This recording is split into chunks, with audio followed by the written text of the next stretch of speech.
모든 교양은 남 얘기죠. 안 물어봐도 알려준 남 얘기 아날람 175회 방송 2부 시작하겠습니다. 박 박사님, 네, 안녕하십니까. 유 교수님, 네, 안녕하세요. 이동기 대표님, 안녕하십니까. 안녕하세요. 쇼우십니다. 자, 지난번에 네. 어제죠. 이렇게 사람 불러놓고 구박을 해요. 대표님. 아니요, 나는 원래 박 박사가 이렇게 헛소리를 하면 유 교수가 원래 나의 원대한 계획은 이게 영화학적으로는 이게 좀 그런 맥락이 있죠. 이럴 줄 알았는데 같이 부안해동에서 삼천포로 빠지는 걸 보고 폴리패스라 그래요. 폴리패스라서. 약간 이게 애초에 의도와 많이 벗어나고 있다. 네. 아니 우리 저 마블 그거 올리고 나서 네. 거기 팟빵 댓글에 아이디가 뭐더라 상사와 1, 2, 3이라고 쓰셨던가 뭐 아무튼 그분이 잘 들었어요 하면서 폴리패스님 승진 축하드려요 이렇게 네. 올려놨더라고요. 근데 그걸 보면서 제가 들었던 생각이 승진이 아니라고 그렇게 말씀을 드렸는데 이게 같이 놀리셔. 조교수에서 부교수로 가야 승진이고 이건 그냥 평교수에서 보직교수가 됐다 좀 다른 개념이더라 그렇게 말씀을 드렸는데 하면서도 제가 흠칫 놀란 게 폴리패스라는 걸 네, 내가 그치? 그냥 그대로 받아들였구나. 여기 말이 대해서 신경 안 쓰는 거지. 아무 그게 없어. 위화감이 뒤에 없어. 것만 신경 쓰는 내가 그걸 거지. 이제 내면화하고 있는 거죠 이미. 네. 행동으로 실천하시면 네, 되겠네요. 아무튼 축하해 주셔서 감사합니다. 네. 네, 좋은 일이에요. 네. 그럼요. 뭐 물론 좋은 일입니다. 네. 힘이 빠지네요 갑자기. 좋은 일이네요. 점점점. 네, 그렇죠. 이제 두 번째 영화 해야죠. 어린이 대사 이해한 영화 두 번째. 네, 그 전에 네. 저희는 후원을 맞아. 네. 맞아. 우리 저희의 후원 받고 있는데. 로스차일드가 돼주실 분 기다리고 있습니다. 그리고 어제도 말씀드렸지만 권리찾기 유니온 검색 한번 해주셔서 여러분들이 또 힘이 돼주셨으면 좋겠습니다. 우리 모두의 얘기니까 한번 관심 갖고 지켜봐 주셨으면 감사하겠습니다. 저희가 녹음 시간이 빠듯하니까 한번 빨리 바로 들어가 보겠습니다. 두 번째 영화는 폭풍 속으로입니다. 자, 폭풍 속으로 영재로 포인트 브레이크. 네. 포인트 브레이크 이 영화는 우리 저번 마블 시간에 잠깐 언급했던 허트로커의 감독님 캐서린 비글로우 감독님의 80년대 영화인데 거의 데뷔하고 얼마 안 돼서 신인급일 91 때. 년. 91년 작이에요, 이거. 91년. 예, 80년대 저는 이게 감독이 여자분이라는 건 상상도 못했고. 예, 너무. 네, 캐서린 비글로우 감독님의 영화들이 다 그래요. 그러니까요. 남자 영화죠. 남자 네. 영화. 네. 보통 그렇게 생각되죠. 네. 이 캐서린 비글로우 감독님이 기본적으로 이제 왜 그러니까 이제 세 가지 부류가 있죠. 자기가 여성성을 상관없이 그냥 여성성을 굳이 드러내지 않고 일을 하시는 분. 그리고 자기의 여성 직업인이라는 것 때문에 여성성에 대해서 강조하시는 분. 또 여성 직업인이라는 것 때문에 오히려 여성성을 안 강조하시는 분인데 이분은 세 번째 케이스입니다.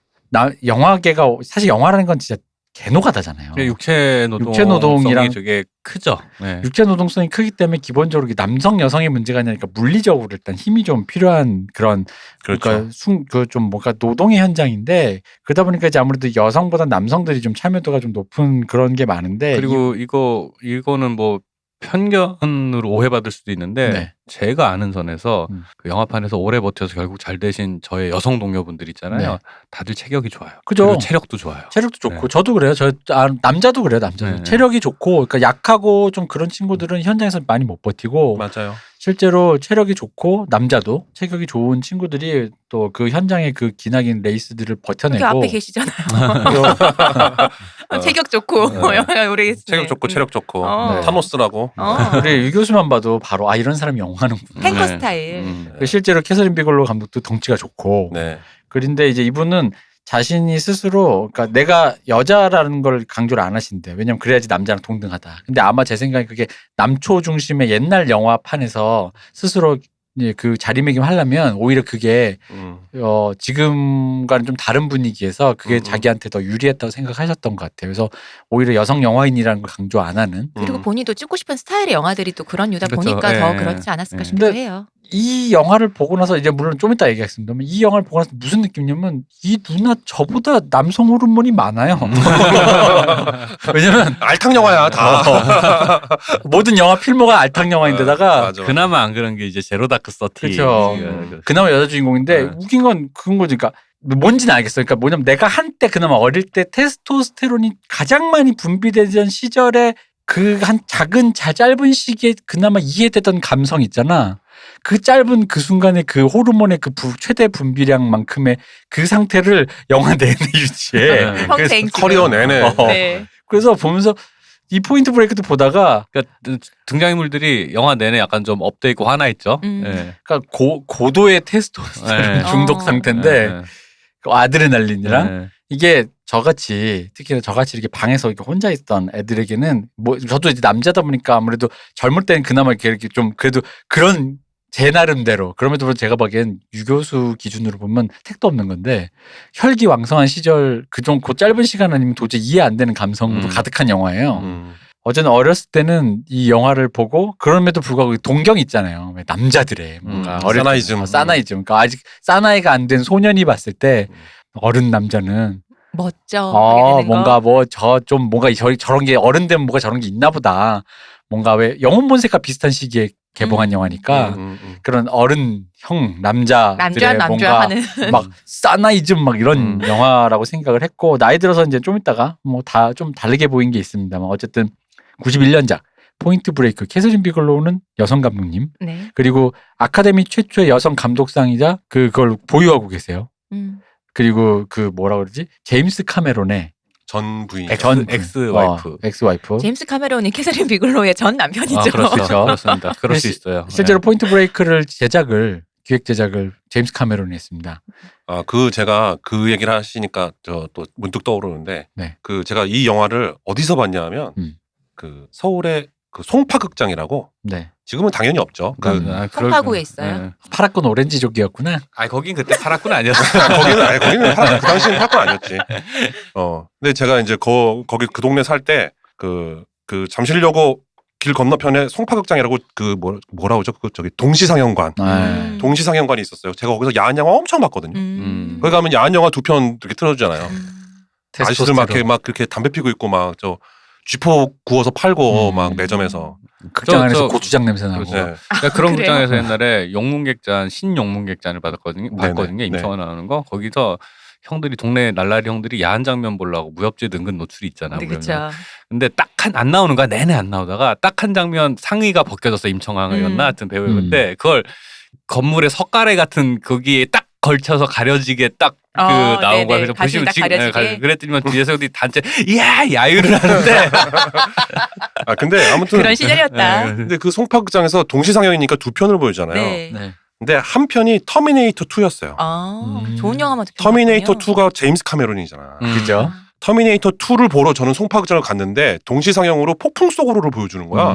저는 이건 뭐지? 신영문객잔이 에얼리언 3랑 저거였어요. 그래요? 예. 근데 지금 생각해보면 이걸 고른 그 송파극장의 그 그러게요. 컬렉터가 대단한데. 이 부부의 저기 어떤 어, 그 상관관계 뭐 이런 걸 다 따져서 그럴 리는 없겠지. 했을지 뭐 잘 모르겠는데 아무튼 아닐 거라고 봅니다. 터미네이터 2와 폭풍 속으로를 같이 그날 연달아 보고 굉장히 화질 안 좋지만 어떻게 보고 그날 제가 진짜 아드레날린이 폭발해가지고 제가 그날 뭐 이제 완전히 뭐 그건 거죠. 내 세상이지 뭐. 뭐 이렇게 마지막 그 아놀드 형의 엄지손가락 올리는 것부터 시작해서 막 패트릭 스웨이지 형이 뭐 수갑 그거 확 하면서 보내달라고 뭐 이런 거랑 뭐 완전 그날 난리 났었죠. 그죠. 비슷한 얘기로 저는 이제 대학로 살았으니까 대학로에서 좀 미아리 쪽을 가면 그 당시 미아리 쪽에 있는 그 대지극장인가 미아리 대지극장. 그 극장 거기가 거기가 있는. 홍콩 느와르의 네. 홍콩 느와르의 산실이에요. 네, 맞아요. 네. 거기서 이제 영웅 본색을 보고 나오면 이제 그날은 내가 뭔가 된 것 같아. 날 오늘 건들면 다 죽어. 난 이미 존윅이야. 내가 이미 나 지금 다 연필로 그냥. 다 그냥 막 휴지 막 이렇게 해가지고 목도리처럼 이렇게 한번 하고 성냥개비 막 씹고. 성냥개비 씹고 롱커트. 그런 남학생들의 이제 그런 어떤 그 아드레날린을 자극하는. 근데 이제 다들 놀라는 건 어쨌든 간에 이 감독님이 여자분이고. 그렇죠. 근데 이제 이때는 그랬어요. 그 여성분이 캐서린 비글로가 이때도 이 이후에도 그렇고 그러니까 이분이 생각보다 그런 되게 파워풀한 영화를 좋아하는구나라고 했는데 허트로커랑 그 저기 제로 다크 서티까지 보면은 확실히 이분은 진짜로 그런 게 샘솟으시는 분 같아. 네. 그런 그런 장인이에요. 맞아요. 그런 뭐랄까 강렬함에 대한 거. 그런 아드레날린 중독 네. 상태. 맞아요. 네, 그런 약간 고도의 높은 긴장감이 감정감이 유지되는 그 상태에 대해서 되게 묘사를 잘해요. 그건 사실 커트로커 그 자체는 그 아드레날린 중독 상태에 대한 거의 그냥 그 네, 병증에 대한 고찰이잖아요. 맞아요. 그래서 지난번에 얘기했잖아요. 둘이 그래서 나중에 거기 저 팔콘 되고 뭐 그러니까 저 호카이 되고 그런 거잖아. 예상 있고. 얘기하다 보니까 약간 다른 맥락이 있다면 그런 게 있어요. 예를 들어서 이제 남자 아이돌 뮤직비디오들 보면 되게 많이 소구되는 장면이 그런 아드레날린과 테스토스테론이 폭발하는 성장기의 남자 아이들의 그 거친 느낌들이 되게 그 여성들에게 소비가 많이 돼요. 그쵸. 근데 이제 그런 장면을 의도적으로 묘사하기도 하는데 근데 그거는 그런 아이돌 뮤비 안에 묘사된 그런 남성성이라는 거는 사실 남자들 이제 성인 남자가 볼 때는 그냥 중이병이에요. 중이병인데 애들이 그- 왜 멋진 척하는 근데 느낌의 캐서린 걸로. 비글로우 감독님이 묘사하는 거는 그 정도 수위가 아니야. 그럼. 그죠? 장난해? 그러니까 나는 경험해보지 않은 저 고도의 테스토스테론, 고도의 아드레날린 상태 있잖아요. 그 중독 상태 진짜 정키들이야 그거는. 그러니까 저런 상태는 평상시에도 경험해본 적이 없는. 그나마 이제 우리 유 교수는 스포츠를 좀 했으니까 그래서 저런 어떤 네, 좀 네. 하이 상태를 경험해봤겠지만 경험해본 적이 저 같은 경우는 거의 없는데 그냥 저렇겠거니 싶은 그런 느낌인 건데 이분이 그 아까 말씀드린 허트로커로 아카데미 6관왕이에요. 그게 네. 아카데미 그 6관왕 영화는 그럴만하죠. 작품상, 감독상, 편집상 뭐 이렇게 막 촬영상 탔는데 이때 경쟁으로 붙었던 게 누구냐면 또 제임스 카메론. 맞아. 아바타. 그쵸. 사람들은 이제 말이 많았어요. 아바타를 줘야 되는 거 아니냐. 여기서 또 이제 논쟁이 붙죠 이제 그래서. 동방의 지구에 사는 사람으로서 부창부수 아닌가 뭐 이런 생각을 그러니까 근데 그때는 이혼 상태였잖아요. 예 맞아요. 근데 이제 둘이 서로 이제 축하해주고 사석에서 되게 친하게 지는데요. 그러니까 네네. 뭐냐면 이렇게 표현했대요. 같이 살 땐 힘들었는데 이게 헤어지고 나니까 친구같이 지낼 수 됐다. 있더라.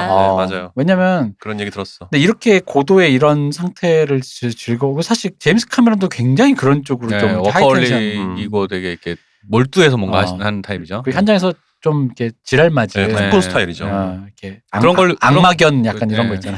인성 같이 검색되는 인성 약간 그런 스타일. 제임스 인성.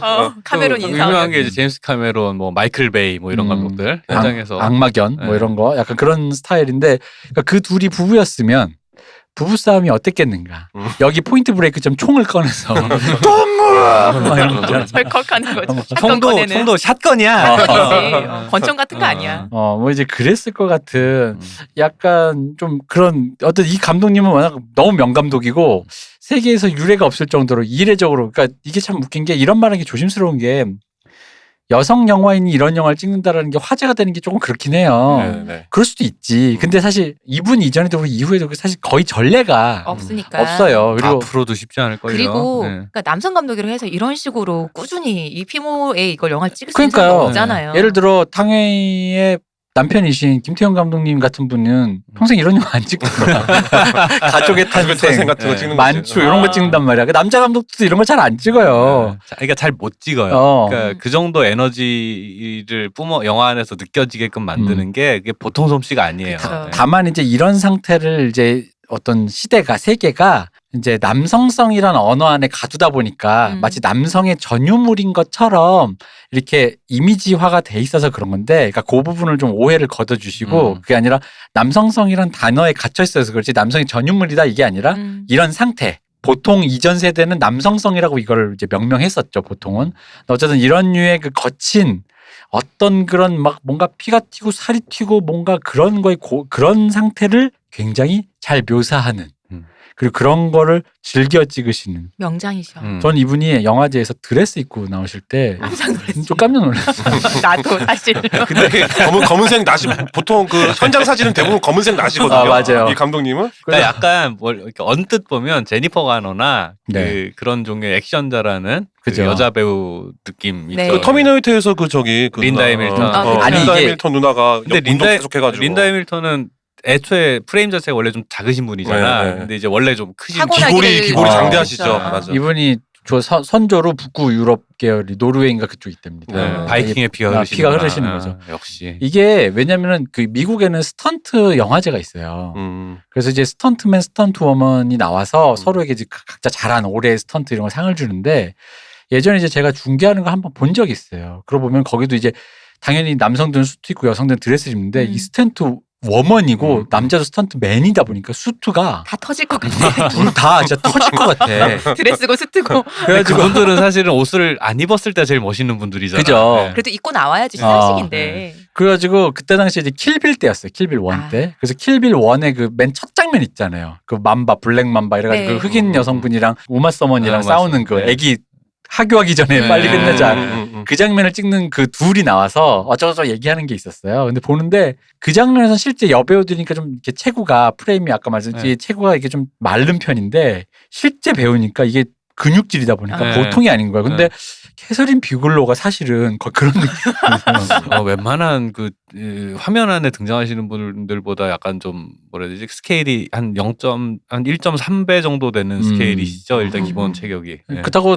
이게 뚱뚱하거나 그게 아니라 네. 정말로 기골이 네, 장대하다 약간 맞아요. 이런 느낌이 있는데 약간 뭔가 이게 관상광이다. 장군감. 맞아. 그렇죠. 약간 관상은 쌓였어요. 왕좌의 게임에 나오는 그 브리엔느라던가 아, 뭐 네네. 이런 거. 사실 그 이분의 이전 영화에 블루스틸 있잖아요. 네네. 스토커에게 쫓김을 당하는 경찰관이 마지막에 이제 그 스토커에게 작살내는 영화인데 초창기 영화죠. 초창기 영화죠. 그 당시에도 이제 이 블루스틸이 우리나라 개봉했을 때도 좀 많은 반향이 있었는데 그 당시에 이렇게 여자 주인공이기도 하고 여자 경찰 뭐 이러면서 나왔는데 배우가 제이미 리 커티스잖아요. 네네. 사실 제이미 리 커티스는 그 예전에는 이제 할로윈 때문에 스크림 퀸이라 그래가지고 흔히 말하는 그 깜짝 놀라면 이게 예쁜 여자가 그런 뭐랄까 그런 괴물이 나오면 깜짝 놀라서 캬 소리 지르는 그거의 전형이었는데 그 전형이었던 사람이 블루스틸에서 자기 여전히 스토킹 때문에 스트레스를 받는 여성으로 나오는데 그거를 뒤집는 게 나거든요. 사실 할로윈 때도 그렇긴 하죠. 뒤집긴 하는데 그걸 본격적으로 전복을 시키는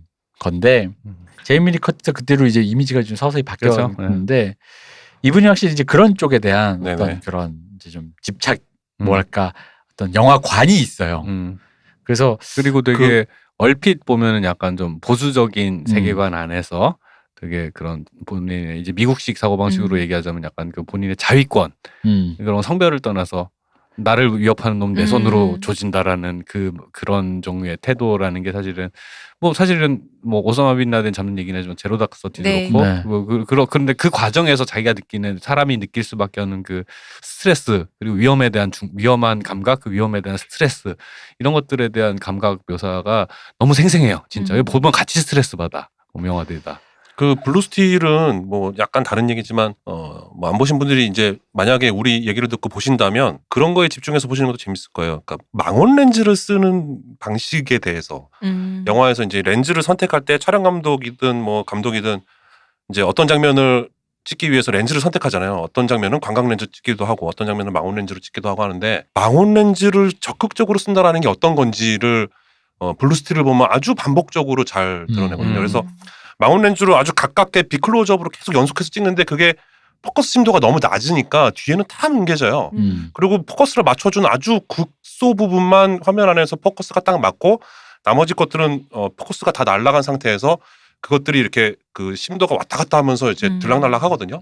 그러면서 아주 일부분만 보여주는 방식으로 계속해서 이렇게 드러내는 거죠. 그게 그 영화의 어떤 형체를 알 수 없는 어떤 그 근원적 공포 뭐 이런 것들랑 맞닿아 있으면서 굉장히 흥미로워요. 그러니까 렌즈의 선택에 집중해서 보는 것도 굉장히 재밌는 방식이죠. 그러니까 이분이 그 캐서린 비글로가 재밌는 게 단순히 이제 그 내부적인 소재의 그 어떤 흔히 말하는 그런 피 끓는 그런 강한 아드레날린에 대한 강렬함으로만 소비되지만 사실 영화 언어적으로 되게 스타일리스트예요. 그럼요. 네. 네. 방금 망원렌즈 얘기를 하셨지만은 그 약간 90년대 80년대 이제 스타일리스트로 구분되던 영화 감독 리들리 스콧이나 토니 스콧 그리고 이제 말씀하신 그 캐서린 비글로 같은 그 망원렌즈 얘기하는데 그런 망원렌즈를 쓰면 조금만 배우가 조금만 움직여도 되게 크게 따라가는 느낌이 그렇죠. 나잖아요. 네. 그러다 보니까 그런 운동감 그리고 액티브 그런 생동감을 살리기가 되게 좋아서 되게 엄청 많이 따라했는데 잘 쓰는 사람은 예나 지금이나 정해져 있죠 사실은. 그러니까 이 포인트 브레이크도 보면은 처음부터 시종일관 특히 이제 처음부터 처음에 한 10분에서 15분 정도까지 거긴 계속 인물 소개씬이니까 인물이 등장하고 나고 빠지는 그 무빙 있잖아. 조금이라도 뭐가 있으면 계속 무빙을 줘. 그렇죠. 예. 동선을 계속 맞추고 얘가 나가면서 프레임 아웃되면 네가 들어와 주면서 여기 맞아요. 가운데 센터에 서고 막 하는 거. 그 사무실 맨 처음에 처음에 소개하는 방식이 그 스테디캠으로 그렇게 네. 동선을 복잡하게 그쵸. 하면서 네.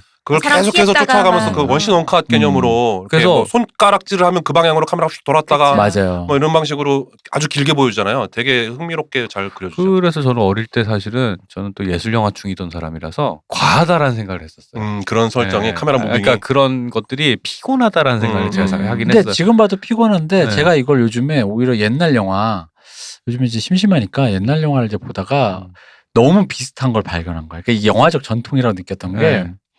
이게 옛날 영화 감독 저기 클래식 헐리우드 그리고 네. 옛날 클래식 독일 감독이 네. 이제 헐리우드에서 막스 오플스. 네. 막스 오플스가 그렇게 크레인을 잘 쓰잖아요. 그 론도 찍으신 분, 네. 그 저거 미제 여인- 윤무곡. 윤모 네. 그 미제 여인에게서 온 편지 음. 그런 건데 그분이 그러니까 왜 옛날 영화는 이런 무빙 스테디캠이나 이런 장비가 없으니까 무빙이 없을 거라고 했던 거에 대해서 편견을 그대로 박살내는 네네. 네. 1940년대 30년대 영화인데 미친 듯이 막 크레인이 막 돌면서 막 끝없이 무빙을 주거든요. 이분도 바이마리 공화국 그렇죠. 때부터 영화를 찍던 독일이 아니라 그러니까 그런 종류의 그 스테이징이라고 그러죠. 네. 이제 스테이징에서 블락킹을 한다 그러는데 그런 인 아웃을 갖고서는 이게 사실 컷으로 사실 화면이 바뀌었다라는 느낌은 보는 사람들은 의식 안 하면 컷이 바뀌었다는 느낌을 못 받아요. 네. 근데 그죠. 그게 인비저블 그렇- 에디팅의 기본이죠. 그렇죠. 보이지 않는 손 편집.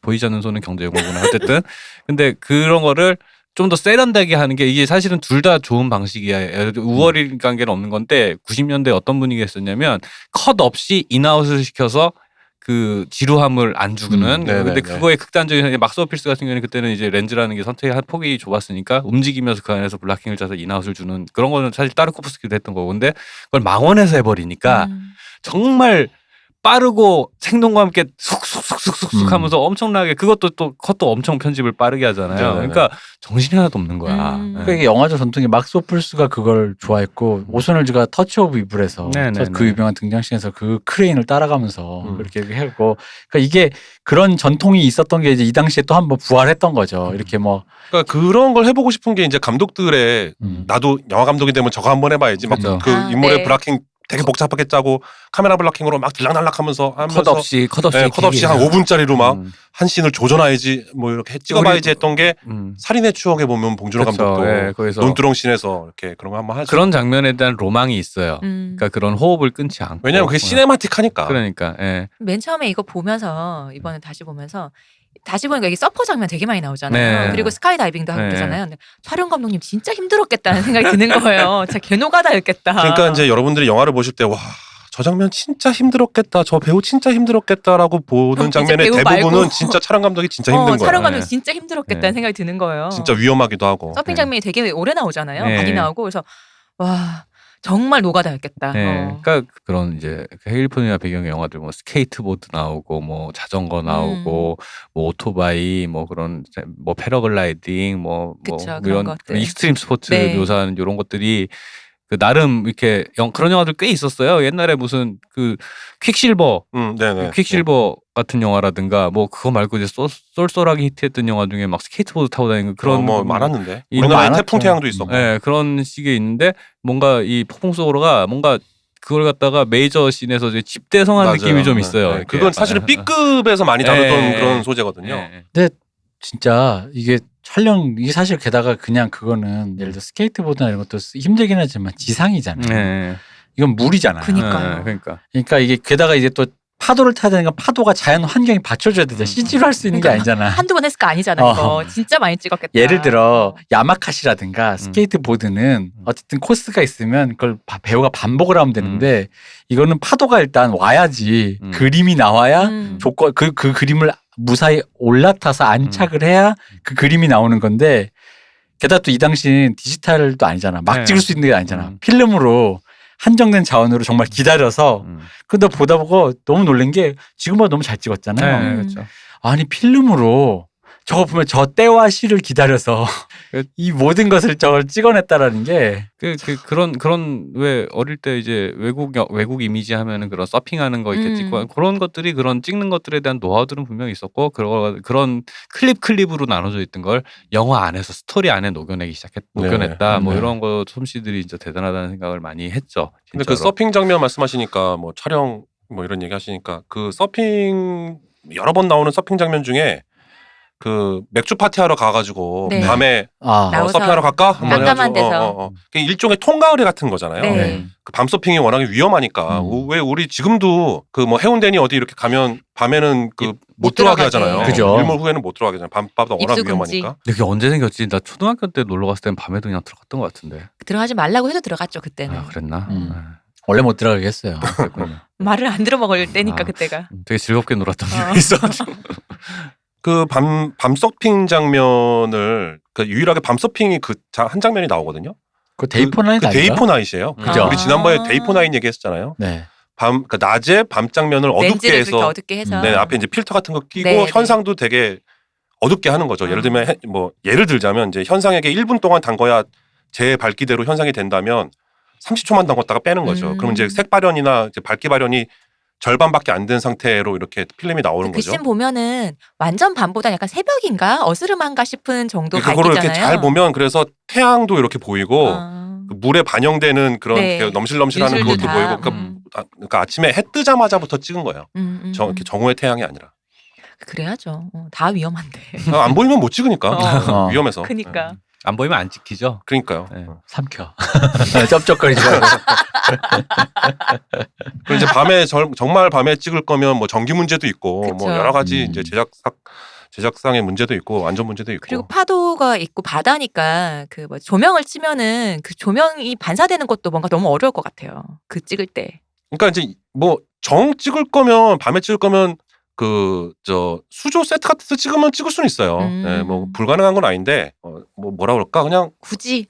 그런 건 중요한 게 아니야. 그냥 데이포 나잇 하고 그 밤 서핑 장면의 앞뒤로 보면 정말로 밤에 모래밭에서 찍은 장면을 넣어놓거든요. 맞아요. 이렇게 수미상관이라고 해야 되나? 어. 그렇게 해서 양걸식 구조로 정말 밤 장면을 넣어놓고 데이포 나잇으로 찍은 그 장면을 서핑 장면 넣으니까 넣어놓으니까. 그 장면만 보면 약간 이상하지만 정말 밤 같지 않지만 앞으로 이렇게 넣어놓고 막 밤에 파티하다가 뭐 한번 나가자. 한번 나갈까 뭐 이런 거에서 보면 그냥 넘어가지는 거죠.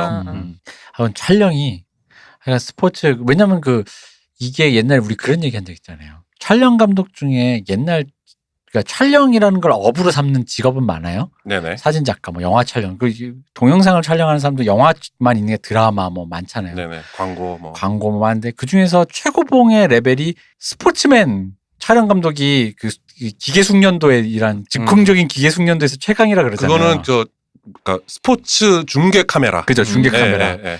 제일 우리가 옛날에 왜 놀랬던 건 골프. 아니지, 쿼터백이 저 멀리서 공을 던지는데 던지는 순간 그 공이 사실 뭐 천천히 가는데 그 공으로 포커스를 줌인을 해서 포커스를 계속 맞추면서 포커스를 맞추면서 그 화면 안에 프레임 상태로 그 공을 잡은 상태로 공이 날아가는 거를 쭉 따라가다가 그 공을 다른 런닝백이 받는 순간 줌아웃을 딱 해서 런닝백이 받아서 달리는 거를 그대로 팔로우를 다 하잖아요. 네네네. 진짜 어마어마한 테크닉이잖아요. 사실 손에 줌 요거랑 그렇죠. 그러니까 검지의 줌, 왜 중지의 포커스 이래가지고 진짜 이거 완전히 그냥 손으로 익은 사람들 얘기인데. 그 임요한이 이렇게 그 키보드 막 누르듯이 하는 거죠. 그렇죠. 안 보고. 근데 그런 류의 테크닉, 왜냐면 영화는 그거보다는 좀 더 정적이잖아요. 다 재가지고. 네네네. 왜냐면 이게 이 기본적인 카메라가 받아내는 어떤 게 옛날엔 특히 좁았으니까. 그런 류의 영역이 이 스포츠맨들이 그 카메라맨들이 했던 이런 테크닉들이 이 영화 안으로 들어온 거잖아요. 네네. 그래서 보다 보면서 그러니까 저는 그런 거예요. 그러니까 그거는 그나마 옛날 비디오 카메라. 그러니까 그런데 이 필름 카메라로 이걸 이렇게 해내는 그러니까 애초에 저거를 찍어보겠다고 해서 영화 촬영 감독이 하고 이제 감독이랑 같이 감독이 야심을 들었을 때 저런 걸 최초에 해보겠다라고 달려든 촬영 감독의 마음은 어땠을까라는 생각이 드는 거예요. 근데 아마 제 짐작으로는 헐리우드니까 이제 DP 시스템이니까 그런 장면을 찍는 그것만 찍던 오퍼들을 그럼요. 스페셜리스트들을 다 구해온 거죠. 거예요, 아마. 저 김용화 감독의 국가대표도 스키 점프 장면은 네. 그 스키 점프 경기를 중계하는 팀이 와서 따로 찍었어요. 그 영화의 촬영 감독이 아닌 스키 점프 장면만 따로 찍는 그 실제 그 경기 동계 올림픽 같은 데서 이렇게 동원되는 그 팀이 와서 따로 찍었거든요. 그런 식으로 비슷한 찍었겠죠. 얘기들 야구 경기장 있을 때 그런 얘기 하잖아요. 야구 경기 왜 그 빠른 공을 늘 쫓아가니까 한 번씩 야구 경기장 내에 고양이가 난입할 때가 있어요. 근데 그렇게 빨리 뛰는데도 카메라가 다 잡잖아. 그게 원래는 메이저리그나 이런 데서 많이 해서 와 대단하다 했는데 이제 한국의 카메라맨들이 발전을 해서 사실은 이제는 한국 중계 카메라 기술은 어딜 가도 꿀리지 않고 오히려 낫습니다. 예. 그리고 그 야구 중계들 보다 보면 이제 우리나라의 그 야구 중계하시는 카메라맨 분들도 뭔가 이제 내러티브와 스토리텔링에 대한 감각을 다 갖고 계세요. 그래서 예를 들면 결정적인 순간에 홈런을 맞았어. 그래가지고 1루를 거쳐서 2루로 이렇게 천천히 막 득이양양한 얼굴로 타자가 뛰고 있잖아요. 슬로 이렇게 네. 천천히 뛰잖아요. 홈런 치고 나면. 그때 타자를 싹 팔로잉을 하다가 포커스를 투수 쪽으로 확 넘겨버려요. 그러면 고개 숙이고 있는 그 투수 잠깐 보여주고 뭐 이런 네. 식으로 해서 뭔가 자기의 그 샷 안에서 스토리텔링을 그게 하거든요. 되게 좋은 플랑세캉스인 거죠. 그렇죠. 원시너컷. 네. 그 재밌는 거 중에 왜 LG 팬분들은 많이 아실 텐데 정찬원 선수가 그 하나 정근우 선수한테 빈볼을 벤치 클리어링 났을 때 기가 막힌 게 줌아웃을 그냥 첫 장면은 풀샷에서 빈볼 던지는 장면이 풀샷으로 보여서 타자가 하고 넘어지면은 그 이제 이 자식 뭐야 하고선 덤빌라고 하면은 그 순간에 갑자기 주민을 퀵점을 빡 해가지고 정찬원 선수의 표정. 투수한테 딱 그 클로즈업을 해서 어쩔 건데 이 자식아 덤벼 하는 표정으로 딱 하는 게 보여요. 그럼 뭐 사람들이 그 표정 보고 놀래잖아. 그럼 다시 줌아웃을 빡 하잖아요. 그럼 뭐 화면 안에 선수들이 쏟아져 나오는 게 쫙 들어요. 그거 저 유튜브에 한번 검색해 보세요. 그게 기가 막힙니다. 그 카메라 이게 먹은 한 10초짜리 짤로 만들어진 게 있는데 다들 이걸 갖다 붙인 거라고 생각하는데 아니에요. 카메라맨 한 명의 센스였던 이야. 거야. 그리고 주조정실에서 이걸 컷할 생각을 안 했다는 게 대박인 거지. 맞아요. 어쨌든 네, 다시 이런 브레이크를 식의 돌아서. 어쨌든 그런 고도의 촬영 감독들의 그러니까 오퍼라고 뭐 말하면 되지만 우리는 이제 동양에선 주로 이제 그 촬영 감독이 주로 오퍼를 같이 하니까 네. 오퍼레이터를 같이 하니까 어쨌든 이 촬영 기술의 각자의 그 기기묘묘한 영역들이 있는 건데 그 영역이 이제 다 이렇게 뭐랄까 메이저로 흡수된 이걸 또 나쁘게 얘기하면 자본에 포섭된 네, 그렇죠. 이제 그런 케이스인 거죠. 우리가 이 영화에서 이제 감독님 얘기와 이 촬영만 얘기할 게 아닌 게 네. 배우 얘기를 좀 해야 돼요. 그렇습니다. 영화 내용 잠깐 소개를 네. 하고요. 영화 내용은 이겁니다. 은행 강도가 있는데 4인조 은행 강도가 예, 있는데 은행 강도가 있는데 그 은행 강도가 가면을 쓰고 전직 대통령 가면을 미국 쓰고 대통령들의 은행 강도인데 얘들이 은행을 깊게 안 털고 1분만 뭐 90초 뭐 딱 그렇게만 해서 카운터에 있는 돈만 걷어가는 예, 거죠. 걷어가는 거죠. 근데 그러니까 족적도 모르고 이렇게 하다가 신입 형사인 우리 키아누 리브스가 분한 FBI예요. 그죠. FBI 신입 FBI 에이전트 조니 유타 스페셜 에이전트 조니 유타라고 네. 나오죠. 거기. 조니 유타 씨가 새로 들어오면서 어쨌든 신입이니까 뭔가 의욕이 불타서 얘들을 잡아야 된다 해서 약간 이제 그 자기 파트너인 선배 사수가 모아놓은 자료를 통해서 이제 얘들이 서핑 서퍼인 것 같다. 서퍼인 것 같다. 얘들이 지금 몸에 뭐 양말이나 왁스나 뭐 이런 거. 그냥 흔적들이. 선배 그 베테랑 형사가 왜 닉슨 대통령이 발자국을 하나 남겼는데 거기 흙이 묻어 있었는데 그 왁스 성분이 서퍼들이 발바닥에다가 미끄러지지 말라고 이렇게 바르는 바르는 그런 그 거더라. 왁스라고 내가 CSI 그리시온 반장한테 보냈더니 그리시온 반장이 그렇게 얘기해 주더라라고 이제 알려주죠. 마이애미니까 다른 데 그러면 저 호레시오 반장이었겠네. 그쵸. 네. 그래서 그거를 잠입해서 서퍼들의 세계로 들어가다가 우연히 자기에게 서퍼를 가르쳐준 사람 그중에서 제일 리더고 되게 멋있는 남자 일종의 언더커버로 들어간 그죠, 거죠. 언더커버. 그렇죠. 네. 거기 거기- 멘토 같은 사람을 만났잖아요. 그죠. 근데 알고 보니 이제 그놈이 그놈들이 그놈들이었던 거지. 그놈들이었다. 이 멘토 같은 이 멋있는 놈이 패트릭 스웨이지가 수계였다. 분한 반란군의 수계. 보디. 그렇죠. 그 보디가 이 은행 강도 단이었어요. 단의 리더였어요. 그러다 보니까 이 사람을 잡아야 되는데 문제는 이제 키아누 리브스의 그 언더커버한 사람들 특유의 내부 붕괴, 그쵸. 이 사람에 대한 매력과 음. 나의 직업으로서의 본분, 이 사람에 대해 어떤 그런 친분과 애정을 느끼면서 동시에 이 사람은 범죄니까 잡아야 돼라는 거에 대한 그걸 느끼는 그 안에서 이제 서퍼도 하고 뭐 이제 액션도 하고 총도 쏘고 하는 뭐 그런 얘기입니다. 은행강도 잡는 얘기입니다. 언더커버. 은행 강도를 하는데 이제 극한 직업은 통닭집을 열었고 그 여기는 이제 서핑을 했다. 그쵸. 언더커버를 해서. 그렇습니다. 요새입니다. 그래서 서핑을 배워서 되게 잘하게 되고 네. 이제 거의 뭐 수원 안갈비 수준으로 서핑을 잘하게 된 거죠. 네, 그런 얘기입니다. 근데 얘는 다 잘하더라고. 근데 여기 주인공으로 나오는 저기 일단 키아누 리브스는 좀 이따 얘기하고 네. 패트릭 스웨이지. 네. 네네. 자, 우리 패트릭 스웨이지. 너무 아깝죠. 너무 일찍 돌아가셨어요. 패트릭 스웨이지 형이 여기서 정말 멋있게 나오잖아요. 네네. 그러니까 또 이런 말해서 죄송합니다. 어쨌든 남자. 나 남자야. 수컷이야. 물론 이제 전 좀 이따 영화 얘기할 때 하겠지만 제가 지금 나이 들어서 보니까 좀 그렇게 안 느껴졌어요. 좀 바본데? 약간 찌질한데? 약간 이런 이렇게 어린데 이런 느낌이었는데 개똥 철학을 갖고 있는 그치. 그런 앤데 약간 있는데 그때는 하여간 어릴 때 봤을 때는 수컷 내가 어린 수컷들은 분명히 100% 120% 몰입할 만한 맞아. 동경의 따르고 싶은 사람. 동경의 대상이 될 만한 수컷이에요. 그 동네 멋있는 동네 일진형이에요 사실. 그죠. 맞아. 싸움도 잘하고. 근데 근데 싸움 잘하는 형도 사람 괴롭힐 줄 알았는데 아니 이 형은 그냥 멋있는 거야 나한테 그렇지. 잘해주고. 폭력은 나빠 이러면서. 잘생겼어. 근데 또 뭔가 자기만 철학을 가지고 멋이야 그러니까. 나한테 막 얘기를 해줘. 음. 멋있잖아. 아, 그 보디라고 이름 붙였잖아요. 그 네. 보디가 그거잖아요. 그 부처님이 묻다. 저 보리수나무라고 얘기하는 보디트리가 보리수나무잖아요. 네. 부처님이 깨달음을 얻은 그 보디라고요. 그래서 우리 말로 번역할 때 제 보살이야라고 하잖아요. 그 음, 보살이 음. 우리가 알고 있는 그 보살이잖아요. 그래서 얘가 저기 개똥철학 계속 그러니까요. 있잖아요. 예, 예, 예. 요 얘기는 조금 이따 하겠습니다. 네. 어쨌든 요 주제인데 이 형님이 52년생이에요. 네. 그러니까 사실 되게 일찍 돌아가셨죠. 2009년에 돌아가셨죠. 돌아가셨으니까요. 최장암으로. 네. 그 최장암이 진짜 무섭습니다. 스티브 잡스도 그렇고. 그러니까요. 그게 잘 발견이 안 된다면서요. 네. 근데 패트릭 스웨이지 형이 정말 그 남성미 수컷이라는 것으로 그 시대 한 8, 90년대를 풍미하시는 분인데 그럼요. 이분이 어릴 때 발레도 하셔서 춤도 잘 췄어요. 그래서 노래도 잘해요. 노래도 더티 잘하고. 댄싱. 제일 그죠 더티 댄싱. 그게 제일 패트릭 스웨이지 하면 그 영화죠 사실은. 그리고 그 사랑과 사랑과 영원. 영원. 네, 사랑과 사랑과 영원. 영원. 뒤에서 이렇게 네. 데미 무어 뒤에서. 심지어는 그 더티 댄싱에 그 같이 춤췄던 그 제니퍼 그레이. 제니퍼 그레이는 원래 리차드 막스의 부인입니다. 아, 그래요? 라이트 히어 웨이팅 포 혁명을 기다리며.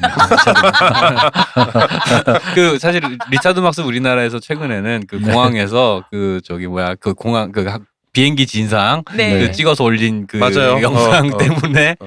아 이분이 그 다시 한번 한국에서 회자됐죠. 맞아. 혁명을 기다리던 그 형이라고 네. 이러면서 예. 리차드 막스, 예. 마르크스 형입니다. 그렇습니다. 거기서 주제가 She Likes the Wind도 패트릭 직접 스웨이지가 불렀죠. 네, 불렀죠. 게다가 이 형이 옛날에 저기 그 드라마 미드 남과 북 우리나라에서도 맞아. 아, 남과북. 남과북아. 예. 거기 주인공이었어요. 남군 저 맞아요. 장교로 나오죠. 네. 맞아. 아, 그렇구나. 네. 아, 기억나죠? 네, 그렇네. 까맣게 입고 있었네. 내가 말 왜- 타고 이렇게 파란색 네. 이렇게 맞아요. 장교복 저도 입고. 그 장면은 기억나요. 그 장교복을 입은 그 멋짐이 네. 게다가 보수적이지만 이 사람만의 또 그게 있어요. 그래서 멋짐인데 제가 왜 이걸 기억하냐면 저희 어머니가 그렇게 좋아했어요. 패트릭 스웨이지 네, 패트릭 좋아했다고 스웨이지. 했잖아요. 특히 남과 북을 보고 저희 어머니가 그렇게 저희 어머니의 우리 저 어렸을 때 저희 어머니가 미드 보다가 저 어머니 특유의 2대 미스테리 남과 북을 보다가 패트릭 스웨이지 너무 멋있는 거야. 우리 엄마 보기에. 저는 진짜 멋있다. 그래서 사랑과 영원 보면서 역시 저 사람 멋있다. 폭풍 쏘로 보면서 멋있다 이래요. 우리 어머니가 우리 어머니 트라우마가 있었던 드라마가 뭐냐면 가시나무새.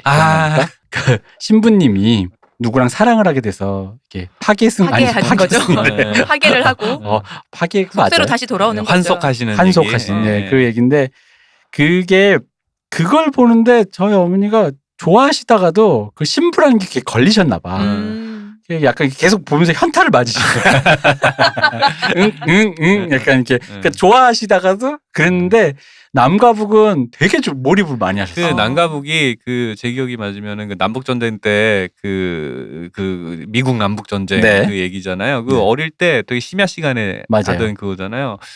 되게 요즘 보면 어떤지 모르겠다. 엄청 재밌게 봤던 저는 것 같은데. 제가 패트릭 스웨이지에서 묘사된 말을 뭐 여기저기 좀 이제 오늘 방송하려고 좀 찾아봤어요. 네. 찾아보면 뭐 위키피디아도 가보고 뭐 IMDb도 가보고 이렇게 할 거 아니에요. 뭐 근데 우연히 나무위키에 갔더니 재밌는 말 이건 정말 한번 살려야겠다 싶은 말이 꺼라위키 가셨군요. 나무위키 이런 말이 써 있습니다. 그러니까 얼굴 생김새는 베네딕트 컴버배치와 거의 흡사한데 이분은 잘생겼다라는 그래? 다른 점이.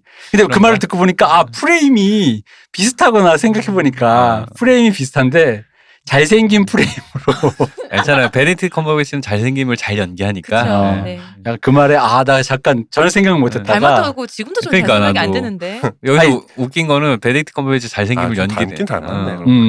눈 약간 요런 데가 그런 거. 네. 아니 하관과 이게 전체적으로 그 프레임이 그래요? 같아요. 전체적인 같은 뉘앙스가 같아요. 근데 뭐 우리- 얘기하는지는 알겠다. 근데 눈매나 이런 게 그 패트릭 스웨이지가 훨씬 그러니까 잘생겼어요. 네, 그렇습니다. 우리 저기 어제 얘기했던 그 저기 사랑의 행로요? 사랑의 행로에서 그 남자 주인공이 네. 저기 제프 브리지. 제프 브리지. 브리지스. 브리지스. 제프 브리지스가 어제 저 방송하고 나서 박 박사랑 잠깐 얘기했는데 따지고 보면 커트 러셀이나 닉 놀테랑 거의 유사하게 생겼거든요. 커트 러셀이랑 진짜 그렇죠. 비슷했어요. 예. 근데 이제 비슷한 부류인데 닉 놀테가 그 막 야수성 그 자체의 얼굴이라면 이 제프 형은 되게 도회적이고 세련되게 생겼잖아요. 그게 셋의 차이를 어떻게 구분하냐면 닉 놀테는 이제 그 주로 배드캅이죠. 그러니까요. 이게 이제 그냥 인생을 포기한 형사, 승진도 포기한 형사고 커트 러셀은 이제 김보성. 열혈 형사. 머리도 커. 솔직히 둘이 비슷해. 머리도 커. 커트 남자. 러셀. 남자라고 해서 의리 이런 쪽이고 이제 바로 제프 브리짓은 이제 도시 남자. 도회적이죠. 맞아. 도시 세련된 남자. 도시남, 차가운 도시남자. 차도난 네. 같아. 근데 패트릭 스웨이지가 되게 신기한 배우인 게 터프한 듯 보이면서도 로맨틱해. 그런 로맨틱한 뭔가가 있어. 그래서 액션도 잘하고 멜로도 잘하죠. 그쵸. 맞아. 아 근데 사실 패트릭 스웨이지는 이름에서부터 우리 어릴 때 느낌은 이런 액션보다는 약간 느끼한 서양 백인 배우라는 이미지가 있었어요. 느끼해, 여자애들이나 좋아해, 뭐 이런 이미지가. 그러니까 폭풍 속으로가 저한테 약간 좀 약간 나름의 쇼크가 있었던 거는 그 패트릭 스웨이지 하면 고스트 그 사랑과 영원 네. 그리고 전에 그 더티 댄싱 이런 데서의 그 느끼한 서양 남자 색소폰 부르면은 막 이렇게 남자 여자한테 추파 이상한 표정 보내면서 그럴 것 같은 이미지인데 폭풍 속으로 해서 훨씬 그 기름기가 쫙 빠졌잖아 사실은 폭풍 속으로 안에서 보면은. 근데 사실 남과 북도 다시 보잖아요. 네. 그 스틸 같은 거 보면은 그러니까 이 형이 그렇게 그런 느낌이 없어. 그냥 생긴 게 금발 그거 때문에 약간 좀 금발 미남자가 갖고 있는 약간의 그 흔히 말하는 그 프린스 차밍 같은 그런 이미지가 좀 이제 있어서 그런 그러니까. 거지. 실제로는 안 그렇거든요. 그러니까 액션도 잘하고 멜로도 잘한다는 이유가 그 로맨틱한데 수컷 냄새가 난다. 그 대표적인 게 로드하우스라는 영화 보면. 아 그죠, 로드하우스 로드하우스. 이것도 야하면서 엄청 폭력적이면서 그러니까 진짜 남자 그 나이 때 소년들이 엄청 좋아할 만한 영화 자체는 그냥 지금 보면 별로일 것 같은 느낌이 좀 있는데. 사실 로드하우스 그 중학생 때 그 친구들이 열심히 봤습니다. 그 로드하우스 많이 야한가 봐. 많이 별로 야하지도 않아 사실 지금 그 보면. 나이엔 야한 네. 거지. 그러니까 애들끼리 열심히 돌려봤어요. 야해서 많이 본 거고 네. 신기한 게 로드하우스 같은 경우는 패트릭 스웨이지는 그 남녀 모두에게 회자되는 배우인데 로드하우스는 남자들만 보는 영화거든요. 그렇죠. 저 처음 들어봐요. 로드하우스 있습니다. 아, 비디오 재밌어요. 가게에서 이제 비디오 가게 아저씨들이 항상 의아했어요.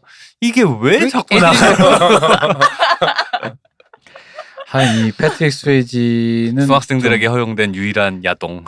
아쉬웠습니다. 이게 좀 너무 일찍 돌아가셔가지고. 맞아요. 너무 아까워요. 왜냐면 나이 들어서 되게 멋있게 나올 수 있잖아요. 그럼요. 리차드 기어나 이런 사람들. 그치 리차드 기어처럼 이 형 또 태가 워낙 좋으니까. 그게 약간 그 나이 들고 그 제가 기억하는 이미지는 저기 그 도니다코였나? 에서 보면은 약간 이상한 사기꾼 뭐 그런 느낌 그 뭐라 해야 되지 그 사이비 종교 뭐 사기꾼 뭐 이런 느낌의 이미지로 이렇게 나와요. 그런 식으로 예술 영화나 이런 데서 사실은 그 미키 루크도 그렇고 젊을 때 자신이 갖고 있던 이미지들을 약간씩 비틀어서 영화 안에서 활용되는 그런 식으로 많이 이제 되살아오잖아요. 그 패트릭 스웨이지도 그런 식으로 나왔던 게 제 기억이 맞으면 아마 도니다코였던 것 같아요. 뭐 아쉽죠. 그리고 이제 우리의 진주인공 나의 사랑 존윅 키아누 리브스. 존윅이 처음으로 훈련받은 게 그죠. 이제 여기인 거죠. 존윅의 소년 백발 시절 백중에. 아직 존윅이 연글지 않았을 때 이게 이 영화가 스피드보다 앞인가 앞이에요. 훨씬 앞이죠. 훨씬 앞이에요. 그렇죠. 이 키아누 리브스도 이게 재밌는 게 키아누 리브스가 이런 기록이 있대요. 영화 한 편으로 가장 많이 돈 번 배우. 그 한 편이 뭐예요? 매트릭스 2. 매트릭스. 아, 2. 원이 아니라. 네. 매트릭스 2로 1억 2,600만 달러. 자기 개런티로만.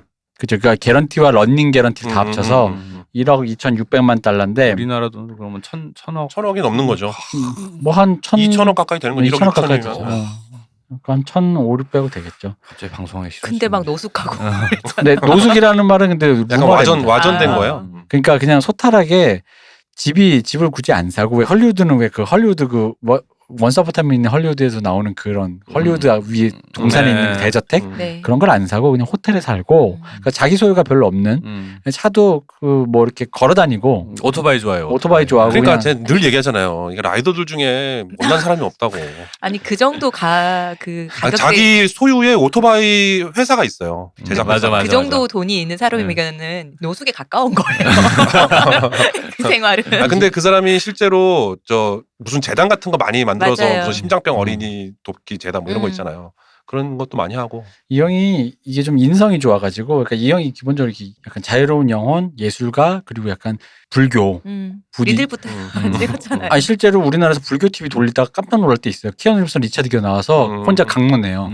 제가 여러분 하면서 영어로 근데 우리나라 불교 TV에서 근데 그 정도로 이 불교 그러다 보니까 약간 그런 소탈하고 또 인성도 좋아서 왜 흔히 말하는 배우가 뭐 쏘는 거 있잖아요. 뭐 쏘는 거 중에 이분이 대박인 게 그 뭐지 자기 스턴트맨 모든 팀들한테 할리 데이비슨 할리 데이비슨 막 사주고 뭐 아이팟 사주고 이런 거는 급도 아니고 할리 데이비슨 그냥 한 대씩 그냥 쏴주고 뭐 영화가 좋으면 출연료도 그냥 기꺼이 삭감해서 상관없으니까 그 돈을 재투자해달라 하면. 뭐 CGS 쓰든가 뭐 해달라 해서 그렇게 계약서를 그렇게 쓰고 그런 식으로 이제 좀 하는 좀 뭐랄까 좀 멋있는 형이고 저도 사실 뭐 이건 뭐 번외인데 존윅이 이번에 3탄 나올 때쯤에 미국 그 실제 무기 네. 거기서 존윅 세트라고 나온 게 있어요. 맞아요. 그 이따만한 나무 상자에 존윅이 썼던 그 큰 기관총부터 작은 권총 연필까지 다 포함된 풀 무기 풀 무기 세트가 있어요. 근데 실제 진짜 총이에요.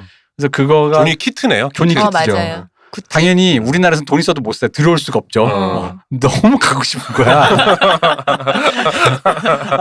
특히 그 거대한 나무 괴짝 안에 딱 폼을 짜가지고 진짜 멋들어지게 잘 만들었어요. 네. 그게. 그 특히 그 끝에 연필까지 딱 꽂아놓은 게 그게 너무 센스가 진짜 근데 이게 너무 웃기잖아요. 굿즈로 건들이. 근데 너무 갖고 싶은데 일단 한국은 돈 있어도 수입을 못 하고. 야, 저거 진짜 정말 갖고 싶다 이랬는데 약간 이 형이 좀 그런 뭐랄까 그런 약간 아이코닉한 그런 형태가 많아요. 매트릭스에도 그렇고 매트릭스 출연했을 때도 그렇고 뭐 많잖아요. 스피드도 그렇고 심지어는 이번에 엑설런트 어드벤처 3가 나온다 그래서 3부작 영화를 3편이나 찍으신 거예요. 엑설런트 어드벤처가 대단하다. 그 영화가 저 어릴 때 정말 재밌게 봤거든요. 진짜 재밌었죠. 네, 근데 구니스랑 저의 로망 중에 하나였죠. 네, 엑설런트 이게 어드벤처가. 영화가 정말 허술한데 멋 같지만 정말 좋아. 이런 느낌으로 너무 재밌게 봐가지고 그게 영화가 제가 왜 거기서 제 기타 좋아하잖아요. 기타에 대한 로망은 다른 데서부터 뿜뿜대고 있었지만 그 엑설런트 어드벤처가 저에게 또 하나의 그 장을 열어준 게 있어요. 그게 뭐냐면 사실 그 두 명의 주인공 엑설런트 어드벤처의 그 키아누 리브스라는 그 친구가 미래의 락스타가 되는 거잖아요. 그쵸. 그래서 그 락스타가 되기 위해서 미래에서 이 사람들이 락스타 못 될까봐 여러 가지 이제 시간 조작을 해주는 건데 당신들이 지금 당신의 일을 해결해야 된다고 미래에서 오신 어른 형이 아직 10대인 그분한테 주인공한테 이렇게 해라 이렇게 하는데 나중에 보면 미래에서 오신 그 아저씨가 얘들보다 훨씬 이 지금 그렇죠. 키아누 리브스 이 주인공 소년들보다 더 후세대 사람인 거죠. 사실은 난 당신을 우상으로 삼았던 존경했던 사람이었던 그래서 마지막 장면을 보면 그럼 당신 기타 칠 줄 알아요? 그러는데 그 아저씨가 기타를 딱 꺼내들더니 엄청 잘 쳐. 엄마 꽉 솔로를 해. 그 장면이 내가 너무 후킹이 된 거야. 그러니까 그냥 가만히 조용히 있다가 당신 기타 칠 줄 알았는데 꺼냈는데 너무 잘 치는 그런 느낌 있잖아. 그쵸. 왜 갑자기 즉흥 연주를 할 수 하고 있는 싶잖아요. 뭐 그런 거 있잖아. 그게 또 재밌는 그 사람들이 좋아하는 별거 아닌데 좋아하는 게 예를 들어서 과거로 이제 시간 여행을 하잖아. 네. 과거에서 베토벤을 데리고 와가지고 베토벤한테 신디사이저를 연주하게 하는 그런 장면이 그래서 같이 합주를 해. 맞아. 그런 그러니까 개연성 따위는 전리가 이 장면이 너무 재밌잖아. 맞아. 그런 특유의 헐리우드의 구니스나 그런 네, 류의 그렇죠. 진짜 그런 방학 영화 개연성 따위 개나 줘라. 이 장면이 재밌는데 무슨 상관이야. 그러니까. 그랬는데 그랬던 그 친구들이 드디어 중년이 돼서 라는 컨셉으로 3탄이 나온대요. 재밌겠다. 재밌겠지. 추억의 진짜 그건데 또 나오려니까 키아누 리브스가 이게 좋은 게 그런 걸 안 가리는 거야. 아 그래? 그럼 나가는 거야. 자기가 내가 그냥 나가야지 재밌을 것 같아. 하는. 그러면 이제 나가는 거야. 그래서 아니, 영화 한 편에 2천억 벌었으면 그러면 하지 뭘. 아니 뭐 그쵸. 2천억이면 사실 2천억이면은 그쵸. 근데 그게 평생 그 한 편이 있는 것도 아니고 다른 걸로도 많이 버셨는데. 많이 벌었죠. 근데 그러다 보니까 이 형이 은근 망작도 많아요. 맞아요. 많아요. 엄청 네. 많아요. 망작 그러니까 아무데나 자기가 그냥 괜히 꽂히면 그래 그럼 할까 막 이러면서 막 이렇게 막 나가고 그래가지고 어쨌든 간에 케빈 파이기가 지난주에 출연 잠깐 하셨다. 네. 케빈 파이기가 그렇게 쓰고 싶어 했던 마블에 그렇게 쓰고 싶어 했는데 의외로 별로 이렇게 마블 쪽은 안 가고 싶어 했나 봐요. 그래가지고 약간 좀 내가 그런 거 했는데 매트릭스 같은 거 했는데 또 하기가 좀 약간 그런 느낌으로. 아 그렇네. 그래서 이제 케빈 파이가 계속 그렇게 컨택을 했대요. 근데 뭐 일살이 하니까 뭐 시나리오도 안 맞았고 뭐 여러 가지 안 맞았는데 웬만하면 하겠는데 뭐 이랬는데 재밌는 거는 그 이분의 은근 숨겨진 영화 좋은 영화 중에 그 영화 아세요? 리플레이스먼트? 리플레이스먼트 알아요. 알죠. 믹스축구 영화. 네. 쿼터백. 네. 근데 재밌는 건 폭풍 속에서 쿼터백 출신이잖아요. 그렇죠. 음. 근데 여기서 그 대사가 나와요. 그 여자 타일러 그 여자친구랑 딱 처음 만났을 때 패트릭 스웨이지가 원래 패트릭 스웨이지랑 먼저 사귀었었잖아요. 네네네. 제가 나의 리플레이스먼트야 딱 그래요. 맞아. 그래서 이것도 재밌는 평행 이론이네. 쿼터백이라는 게 이제 미국에서는 그런 알파 메일의 상징이다 보니까 그렇죠. 네. 그래서 어쨌든 이런 게 있었고 여기 이제 그분 얘기. 그 여자친구로 나온 타일러.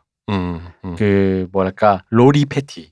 이게 되게 뜬금없잖아요, 이분이. 네네. 근데 이분이 이거 다 기억날 거야. 내가 이 얘기하면 그들만의 리그 기억나세요? 여자들이 네. 야구하는. 마돈나 나오고. 거기서 지나 데이비스 마다나. 여동생. 아. 지나 데이비스 언니한테 콤플렉스를 갖고 있는 둘째 있잖아. 그 지나 저게요? 데이비스가 손에서 공을 놓게 만드는 그 동생. 그 여동생. 거기선 금발로 나오니까 그렇네. 그분이세요. 네. 음. 전혀 몰랐어요. 근데 전혀 몰라 이분. 이 두 분이 같은 사람이라는 거를. 이분이 뭐랄까 작가도 하고 프로듀서도 하고 감독도 하고. 이분이 은근 많이 나와요. 뭐냐면 ER에도 나오고 하우스에도 나오고 우리가 알고 있는 거 뭐 저기 뭐야 프리즌 브레이크, 하와이 5, 오렌지즈 드 블랙 막 다 나와요. 아니 거기 뭘로 나왔어? 다 이제 에피소드마다 이렇게 꽤 괜찮은 비중 있는 그래요? 거. 하나도 몰랐지. 그 다 몰라. 찾아봐야겠다. 저는 어디서 봤지 하고 분명히 봤는데 어디서 봤지 하는데 탱크걸에서 나왔구나. 아. 진짜 탱크걸 되게 좋아했거든요 그 영화. 근데 거기서 그 막 나가는 언니로 나왔던 그분이구나. 은근히 그분이 그런 좀 뭐랄까 이렇게 기억에 남는 걸 하는데도 좋게 얘기하면 이미지 변신이 되게 뛰어난 거죠. 그렇죠. 거의 동시대에 출연한 영화인데도 구분을 못했으니까 그들만의 리그와 폭풍 속으로 해서 구분을 못했으니까. 근데 저는 그게 있어요. 폭풍 속 어릴 때 봤으니까 우리 어릴 때잖아요. 네네네. 이런 우리 그러니까 91년 그러니까 저는 고등학교 1학년 때. 여성으로서 톰보이 스타일의 여성이 여자 주인공으로 나오는 게 그리고 그러면서 터프한 면을 있는 게 사실상 거의 처음 본. 그렇죠. 그막 드물었어요. 첫 등장이 아마 이제 서핑을 하고서는 해변에서 그냥 남들 다 보는 데서 샤워하고 거기서 옷 갈아입고 네. 맞아요. 그런 안 보이게 쇽쇽 갈아입는. 그런 쿨한 느낌. 그게- 이게 되게 매력적이었죠. 저기 허우적대는 키아누 리브스를 구해준 다음에 그렇죠. 맞아요. 막 뭐라고 막 네. 막 쫑크를 주죠. 죽으려고 막, 한장했냐는 너 느낌으로. 꺼지라고. 뭐 이따위 새끼 다 있어. 뭐 서핑 보드는 이게 뭐야? 뭐 우선 그러고 나서 다 보는데 이렇게 막 자기 빤스 타 내리고. 옆에서. 근데 서핑보드 욕 먹을 만한 게 그 핑크색. 그러니까 알록달록해가지고. 아니 아직 키아누스 어릴 때라서. 이 영화가 그런 아드레날린 폭발하는 영화인데 그러니까. 굳이 남주가 핑크색을 너무 예쁘게 고이 들고 와가지고 얼굴도 예쁘고 또 너무 예쁘게 생긴 애가 여기서 25살로 나오잖아요. 그리고 내가 진짜 너무 청바지에 이렇게 하얀색 남방 입고 나오잖아. 맞아. 거기 서퍼들은 다 무슨 락커들처럼 맞아. 피어싱하고 막 머리 치렁치렁하고 머리 두둥실 같이 길렀던지. 나오죠. 저기 이렇게 뭐야 타투하고 막 그런 애들인데. 그러니까 두백수 같이 고와. 나오잖아요. 네, 그렇죠. 근데 키아누 아주 진짜 너무 고와. 너무 예쁘니 진짜 미청 예쁜이더라고. 진짜 근데 왜 그런 거 있잖아. 형들이 왜 그 어린 소년이나 아니면 막 이제 청년이 됐을 때 예쁘게 생긴 애들을 형들도 왜 이쁜이라고 부르잖아요. 딱 그런. 아니 진짜로 왜 귀염둥이라고 진짜 부르죠. 스위티. 귀염둥이. 미국 영화에 흔히 말하는 남주한테 하는 말 이 애송이 있잖아. 진짜 애송이 그 자체. 솜털도 안 마른 애송이가 이제 애송이인데 너무 예쁜데 어쨌든 지금은 타일러 얘기니까 타일러의 그 톰보이적 이미지가 어쨌든 처음 본 이미지였어요. 여자에게 이런 이미지가 있을 수 있구나. 이런 게 왜냐면 또 그런 이미지는 주로 일본 애니메이션 같은 데서 서브 역할 약간 맞아요. 괄괄한 그런 서브지 메인 여주가 아니었는데 이런 식으로 나올 수 있고 특히 실물로 실제 배우가 구현을 하는 건 처음 본 거죠. 그건 애니메이션 상에서는 있는 정말 괄괄하고 이런 성격의 사람. 환상의 캐릭터 같은 느낌인데 입도 걸고. 좀 그래서 너무 매력적이고 멋있는 특히 그 옷 갈아입는 장면 있잖아. 그 쿨함. 그 오죽하면 자기가 남자친구한테 속았다는 걸 아는 순간 총을 쏴버리잖아. 자고 있는데 옆에다가 베개 옆에다가. 맞아. 진짜 최고야. 그래서 특히 여기에는 그 뭐랄까 캐서린 비글로 누나도 약간은 그 사심이 있었다는 걸 느꼈던 게 영화에서 키아누 리브스 및 그 패트릭 스웨이지 그리고 기타 다른 서퍼들의 네. 그 육체를 남정네들의 그 엉덩이 패티시가 있어. 맞아. 맞아. 그렇게 엉덩이를 그렇게 그쪽을 그렇게 그 타란티노의 그 여자 발 패티시만큼이나 발목 패티시가 있죠. 타란티노는. 네. 이 엉덩이 패티시가 그렇게 진짜 대포알 같이 볼링공 같이 뻥긋 올라온 그 운동 마냥 그 엉덩이를 그렇게 집요하게 맞아. 이렇게 그렇게 살려놔. 그래서 인정해 줍시다. 네, 그래서 존중합니다. 아주 좋습니다. 같이 좋은 거 보겠다는데. 그러니까. 그리고 우리 슬픈 우리 사수로 나오는 게리 부시 형. 네, 안젤로 파파스로 나왔던. 우리 게리 부시 형은 사실 악역이나 조연, 인상 깊은 조연 이런 걸 많이 나오잖아요. 네네. 특히 제가 기억나는 건 리썰폰 1편에서 라이터를 팔에 지지면서 이를 악물고 참고 계시던 그 리서레폰의 빌런이 이 사람이에요. 아 그래요? 네, 원의 빌런이. 그 리셀레폰 시리즈 전체에서 원이 제일 뭐라 해야 되지? 우울하죠. 우울하고 묘사가 좀 날 거예요.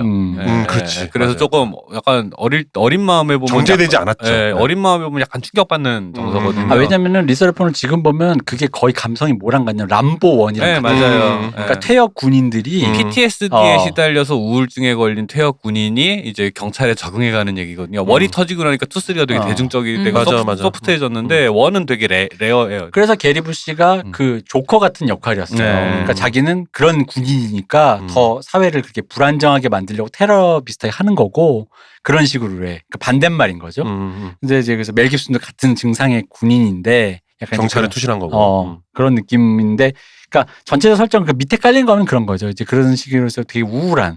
근데 80년대 그 분위기, 그 베트남전 이후에 남자, 그러니까 사회로 들어온 고도의 아드레날린 중독 상태의 PTSD 상태의 남성이 그 남성미를 갖고 그 상처 입은 뭐랄까 안타고니스트적인 주인공이라는 느낌의 액션 영화를 찍기가 좋잖아요. 요 설정이. 네네. 그러다 보니까 80년대 액션 영화들의 주인공들이 대부분 이런 설정이었죠. 상처 입은 배드캅, 베트남전 출신의 군인, 뭐 그런 거. 그럼 뭐 다 이제 그래서 은퇴, 코만도도 사실은 어찌어찌 하다 보니까 용병이었는데 은퇴한 아놀드 뭐 이런 거니까 그 1편은 뭐 어쨌든 그랬습니다. 그래서 게리 부시 형은 원래는 로버트 알트만이랑 친해요. 그래가지고 로버트 알트만이 컨트리를 좋아해서 내슈빌이라는 영화를 찍은 적이 그렇죠. 있어요. 내시빌 걸작입니다. 아, 내시빌. 걸작입니다. 거기에 노래를 작곡했어요. 아 그러셨구나. 네, 게리 부시 형이. 그러니까 약간 이 형도 컨트리에 약간 그 능한. 잘 어울리게 생기셨어요. 그 컨트리 찾게 생겼어요. 알트만의 스타일이 되게 일관성이 있는데 아까 우리 처음 얘기했던 원시노 허저 이렇게 쭉쭉 미는 그런 스타일의 영화에 쭉 이어지는데 내시빌이 제 기준에는 제일 컴팩트하게 잘 빠진 영화예요. 네. 그래서 한번 보시면 재밌을 그 겁니다. 로버트 할트만의 그 영화 뭐죠? 팀 키 큰 플레이어? 플레이어 보면 그 플레이어에서 그 영화사 처음에 소개할 때도 막 그쵸. 크레인이랑 네. 쭉 해가지고 스테디캠으로 엄청나게 막 이렇게 훑어내잖아요. 그죠. 거기도 게리 부시가 나옵니다. 네. 맞아. 알트만 특유의 연출 방식. 맞아요. 예. 그래서 둘이 좀 친하대요. 음. 그래서 이제 약간 영화를 갖고 왜냐면 텍사스 출신이라 이분이 약간 그런데 어쨌든 이제 영화 얘기를 좀 해보면 이렇게 딴 얘기만 하지. 하여튼 그래서. 그러니까. 뭐 재밌죠. 그냥 배우 얘기한 거니까 네. 뭐. 네. 영화 얘기를 좀 해보자면 나는 이 영화야말로 유교수가 할 말이 많다고 생각해. 왜냐면 사실 이게 서퍼라는 직종으로 바꿨을 뿐이지 이게 거의 라이더들의 어떤 그렇죠. 그런 감성과 감성. 맞는. 네, 그러니까 라이더나 그런 류의 그러니까 이런 그 소규모 공동체에서 어떤 이런 류의 로망틱한 스포츠를 즐기는 익스트림 스포츠를 즐기는 사람들의 어떤 내부적인 멘탈에 대해서 조금 이해가 있을 거 아니에요. 뭐 그럴 수 있겠죠. 예. 네. 나 보다가 유 교수가 생각난 거야. 아 이거 그냥 라이더로 치환해도 같은 얘기일 것 같은데. 뭐 비슷한 얘기를 만들 수 있겠죠. 네. 뭐 실제로 거기 보면 계속 그 서퍼들이 오토바이 타고 왔다 갔다 하잖아요. 네. 할리 타고. 오토바이가 뭡니까? 아니 원래 그 오토바이라고 해야 그게 네. 그 오토바이 같아요. 그게 그렇군요. 네. 바이크라고 하면 이걸 자전거 얘기라는 건지. 바이시클이죠. 자전거는 바이시클인데 보통 이제 바이크라고 하면 우리가 얘기하는 오토바이라고 많이 검색이 되고. 기타로 오토바이를 타자. 오토바이. 네. 거기도 오토바이로 나옵니다. 오도방. 네. 자, 이 영화가 재밌는 게 뭐냐면 제가 이제 드디어 어렸을 때 이해 안 됐던 거. 사실 어렸을 때 이해 안 된 건 마지막 장면이에요. 그렇죠. 이놈이 범인이야. 기껏 잡아놓고. 잡았는데 나 한 번만 풀어달래. 50년 만에 오는 파도가 오니까 나 저 파도를 타야 돼. 파도를 타고 돌아올게. 한 번만 풀어줘. 근데 너도 서퍼잖아 이제. 매일매일 지금도 알잖아, 이제 지금 이게 서퍼를 어떤 건지. 하니까. 풀어줘. 그래서 걔가 진짜 사실 죽으러 가는 거잖아요. 그쵸. 그렇지? 태풍 속으로 진짜 폭풍 속으로 들어가는 거잖아요. 근데 그게 이해가 안 됐어요. 그 왜 왜 풀어주는 풀어줘? 거야? 저도 그랬어요. 저도. 어렸을 때는 그 감각을 모르겠는 거예요. 아니 잡았는데 왜 풀어주는 거야? 근데 이제 그 좀 전에 저한테 뭐 라이더의 기질과 비슷한 기질들이 아니냐라고 얘기하셨던 거랑 이렇게 같이 묶어서 얘기해 보면 저 가끔 그런 생각을 하거든요. 이제 라이더들이 이 방송 들으시는 분들 중에 이제 라이더가 만약에 계시다면 제가 하는 말이 어떤 얘기인지 금방 아실 텐데 보통 서울 기준으로 서울에 사는 라이더라고 하면 속초에 당일치기로 갔다 오는 코스를 굉장히 많이 다녀요. 그래갖고 이제 서울에서 동쪽으로 이렇게 양평이랑 이렇게 지나가는 그 인제 뭐 이렇게 해서 속초까지 가서 뭐 아침 일찍 모여가지고 한 3-4명이서 쭉 가가지고 점심에 거기 가서 물회 먹고 다시 돌아와서 저녁 먹고 헤어지는 뭐 이런 당일치기 코스거든요. 그러니까 이제 잘 모르시는 분들은 속초를 1박 2일도 아니고 하루 코스로 오토바이를 타고 갔다 와? 뭐 자동차도 아니고 고속도로를 못 타는데 뭐 그렇게 생각하시는데 그거 굉장히 이렇게 흔한 코스 중에 하나거든요. 그게. 근데 이제 속초를 그렇게 다니다 보면 그렇게 좀 그렇게 아침에 그런 코스가 이제 이렇게 정해져 있는 그럴 때는 아침에 나갈 때 제가 어떤 생각을 하냐면 오늘이 내가 마지막일 수도 있겠구나. 그런 생각을 그냥 이렇게 아주 드라이하게 하고 가요. 뭐 왜 그러냐면 예를 들면 그런 거죠. 동호회에서 오랜만에 한 1년 만에 만난 어떤 친한 라이더한테 저 박 박사 아이디 박 박사 쓰시는 분 그분 요즘 왜 이렇게 요즘 뜸하세요? 작년에 죽었어 속초 가다가 뭐 이런 얘기들이 굉장히 심심치 않게 잊을만 하면 한 번씩 이렇게 있거든요. 근데 그런 사람들이 뭐 굉장히 뭐 이렇게 일타 예를 들면 사회 부적응자들이 있거나 그런 게 아니라 그냥 자기 직업 멀쩡히 있고 그냥 주말 라이더들인 거죠. 주말 라이더들인데 그냥 그런 일들이 아주 많아요. 그 얘기 하시니까 제가 몇 번 이제 사석이나 이런 데서 저 아는 분들한테 자주 하는 얘기인데 제가 이거 근데 폭풍 속으로도 똑같은 것 같아요. 저희 아버지가 예전에 자주 하셨던 말씀이 있어요. 산 좋아하면 산에서 죽고 물 좋아하면 물에서 죽는다고. 그렇죠. 저희 아버지 네. 그 말씀을 참 자주 하셨거든요. 그래서 그냥 내가 오늘 어쩌면 정말 재수 뭐 이렇게 운도 안 따르고 뭐 여러 가지가 겹친다면 오늘이 마지막일 수도 있겠구나.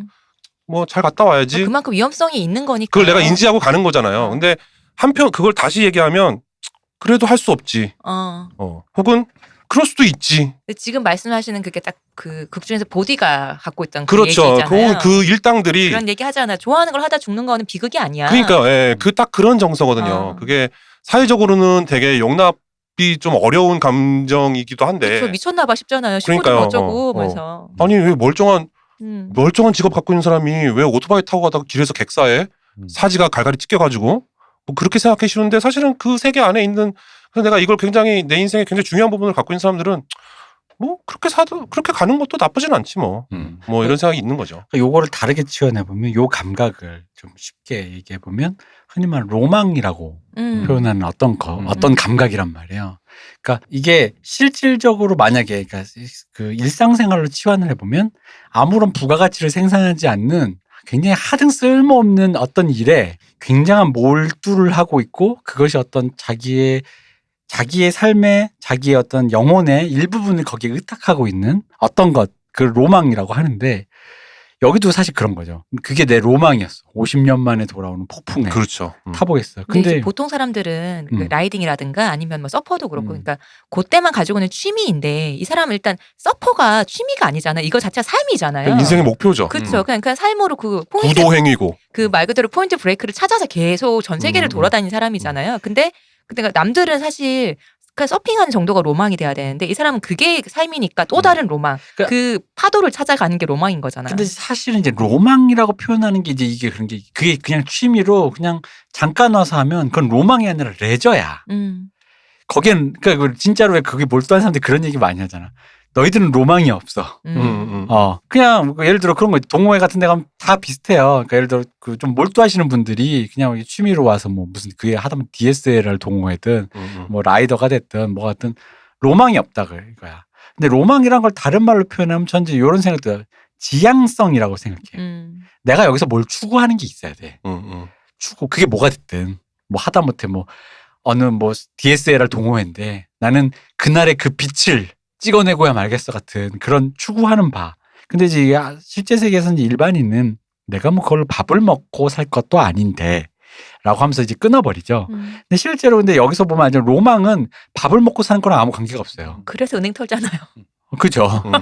밥 필요하면 은행 털면 되지 뭐. 그리고 그 로망은 계획이라는 게 없어요. 맞아요. 내일이 없어요. 내일이 없어요.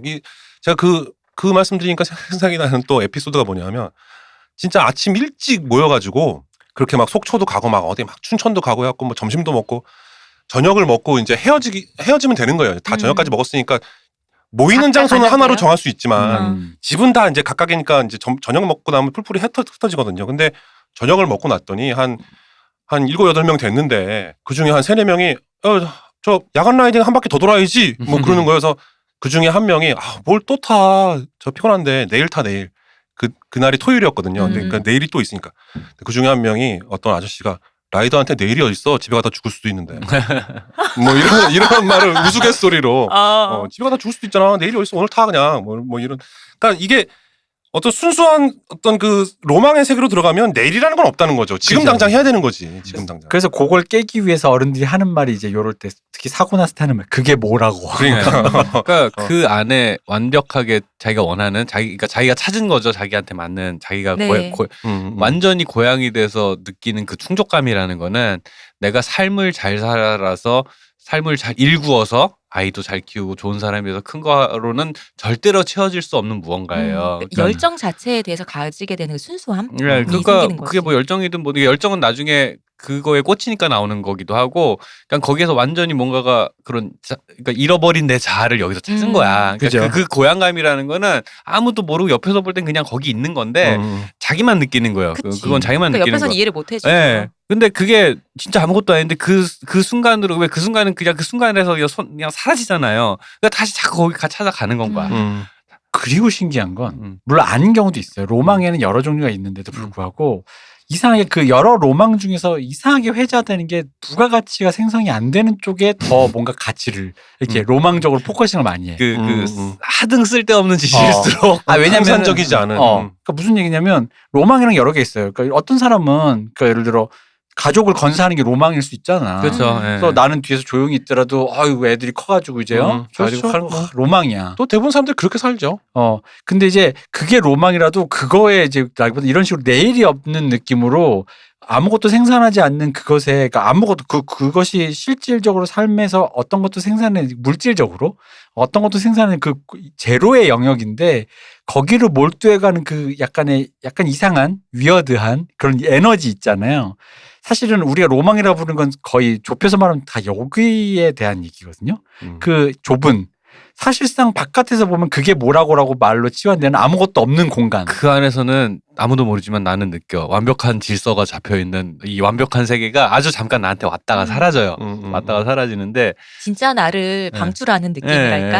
하여튼 그런데 문제는 말씀하신 대로 가족을 꾸리고 누구 애를 키우고 이런 데서 뭐 좋은 아빠가 되고 이런 데서 그런 게 있을 수도 있어요. 문제는 예를 들어 좋은 아빠가 되고 어쩌고 하는 뭐 이런 것들은 나 혼자 뭐 한다고 되는 게 아니잖아. 근데 그런 순간이 있어도 곧 사라지니까 저 이쁘던 애가 어쩌다 저렇게 됐을까 막 이러면서 몰려오는 다시는 저 순간은 오지 않겠구나라는 그 4살 때 우리 딸내미의 그 귀엽던 모습은 다시는 오지 않겠구나라는 이 상실감이 너무너무 커요. 근데 오토바이 끌고 가면 되잖아. 그치. 파도 오면 가면 되잖아. 이게 이 차이라는 게 그러니까 하등 쓸데없는 곳 남들이 볼 때 글로 가는 건 거야. 예. 그리고 그거가 표상하는 그 이미지가 있어. 예를 들어 이게 이제 옛날 저기 그 20세기 소년에서 우라사와 나오키가 참 잘 묘사한 건데 네. 기타가 너무 갖고 싶어서 네. 누나가 기타를 사주잖아요. 근데 기타를 샀는데 기타를 메고 거울이 없으니까 그 집에 그 유리창 거기에 자기를 비춰본단 말이야. 사실 그 그림 자체를 보면 아무런 무대 세팅이 안 된 그냥 집에서 덩그러니. 그냥 덩그러니 그냥 동네 애가 기타 하나 맨 허접한 모양인데 그 소녀는 자기의 모습 속에서 그 거대한 이미 락 스테이지 10만 관중 앞에 서 있는 그 자아를 느끼잖아요. 사실 그런 거거든요. 그러니까 내가 남들이 보기엔 흔히 말하는 러닝셔츠에 빤스만 입고 기타 맸는데 뭐가 지금 멋있다고 지금 혼자 그렇게 너를 쳐다보고 있었는데 나는 그 안에 나를 발견하고 있거든. 뭐 이렇게 좋다고 너 보고 웃어. 네. 나는 이미 그 라이브 에이드 프레디 머큐리처럼 난 이미 지금 그 안에 있는 거야. 이 기타를 맨 순간 나는 이미 되었어. 완성되었어라는데 그 무언가와 완전히 충족되는 그 일체감. 근데 그게 되게 재밌는 게 로망이라고 불리는 이유 중에 하나가 영속적이지도 않고 잘 오지도 않고 어쩌다 오면 순식간에 사라져. 근데 있긴 있어. 있긴 있는 거지. 그 흔히 말하는 뭐 왜 무대에서의 충족감 같은 거잖아. 그렇죠. 예술가들이 흔히 말하는 스테이지에서 어쩌다가 어떤 날 공연이 우연히 너무 잘 된 날. 나도 모르게 충족감에 막 그날따라 관객들 반응도 너무 좋아. 근데 매번 그럴 수 있나. 어떤 날은 컨디션이 안 좋을 때도 있고 관객들이 좀 반응이 형편없을 수도 있고. 근데 그것이 우연히 맞아떨어진 그 순간 그 라이브 에이드의 그 프레디 머큐리 같은 그런 날 우연히 그런 날 바로 그런 날에 뭔가가 있는데 다시 잡을 수가 없어. 그 심지어는 젊을 때만 가능했을 수도 있고 그 여러 가지 컨디션이 필요한 거니까. 그러니까 사람은 그 순간에 대한 그 동경을 못 잊는 거야. 그리고 그게 여기서 이제 좀 더 이제 스포츠로 표현하다 보니까 그 약간 아드레날린 중독과도 그렇죠. 실제로 그게 아드레날린 중독이기도 할 맞아요. 거예요 아마. 그러니까 그렇게 중독된 상태에서의 그 동경 사실 아드레날린 중독됐다는 그 느낌 들지 않아요? 내가 완전 충족된 그 느낌이 좀 들잖아요. 완전 막 진짜. 또 슬프게도 역치는 계속 올라가니까 그쵸. 더 센 게 있어야 되고. 맞아요. 네. 그러니까 그거에 있는데 문제는 이제 로망을 다루고 있어요. 그래서 그러니까 여기서 어릴 때는 이해 안 되는 게 바로 내가 서핑 같은 거나 스포츠에 대한 동경 그런 게 없다 보니까 일단 그 1차적으로 그게 이해가 안 됐어. 저 사람이 지금 로망이 있구나라는 말을 이해를 못한 거죠. 근데 여기서 중요한 건 오히려 그 다음 문제인 거예요. 자세히 보니까. 그러니까 이제 어려서 나이가 드니까 나도 이해해. 나도 기타 좋아하니까 로망 있어요. 근데 문제는 거야. 내 로망이 아닌데 남의 로망에 공명하는 사람. 아니 네 로망이 아니잖아. 혹은 너는 그냥 근처까지만 살짝 맛은 봤어. 하지만 여기서 주인공 보면 키아누 리브스도 서퍼가 로망인 사람은 아니잖아요. 서퍼가 재밌는 거지. 괜찮은 스포츠네. 서핑이 재밌는 거지. 서핑이 재밌네. 좋은 스포츠네. 어떤 뭔가 이런 느낌이 있네라는 건 있지만 진짜로 포인트 브레이크 위에서 타보고 싶다라는 동일한 꿈을 꾸는 사람이 아닌데 왜 타인의 로망에 공명하는가?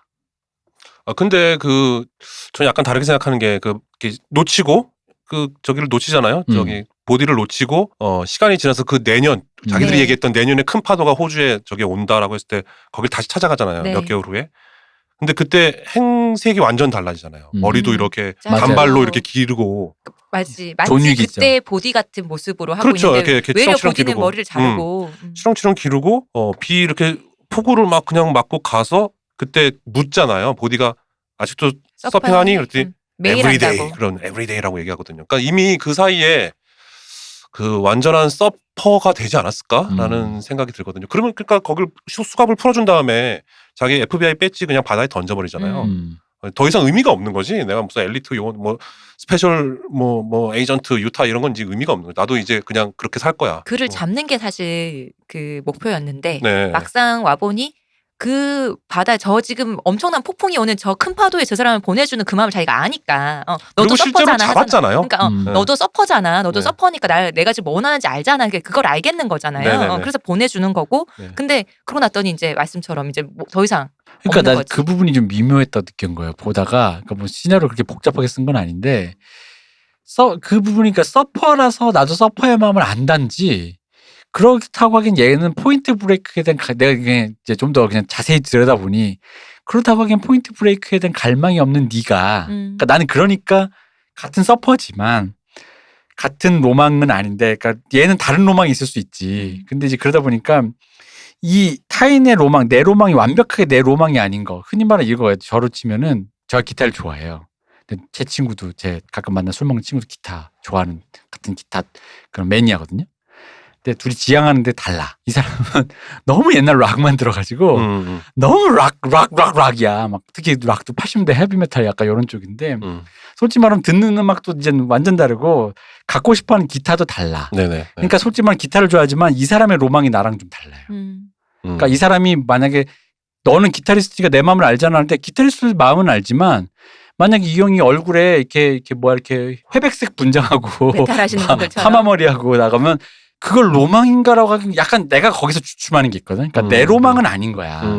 이해는 하지.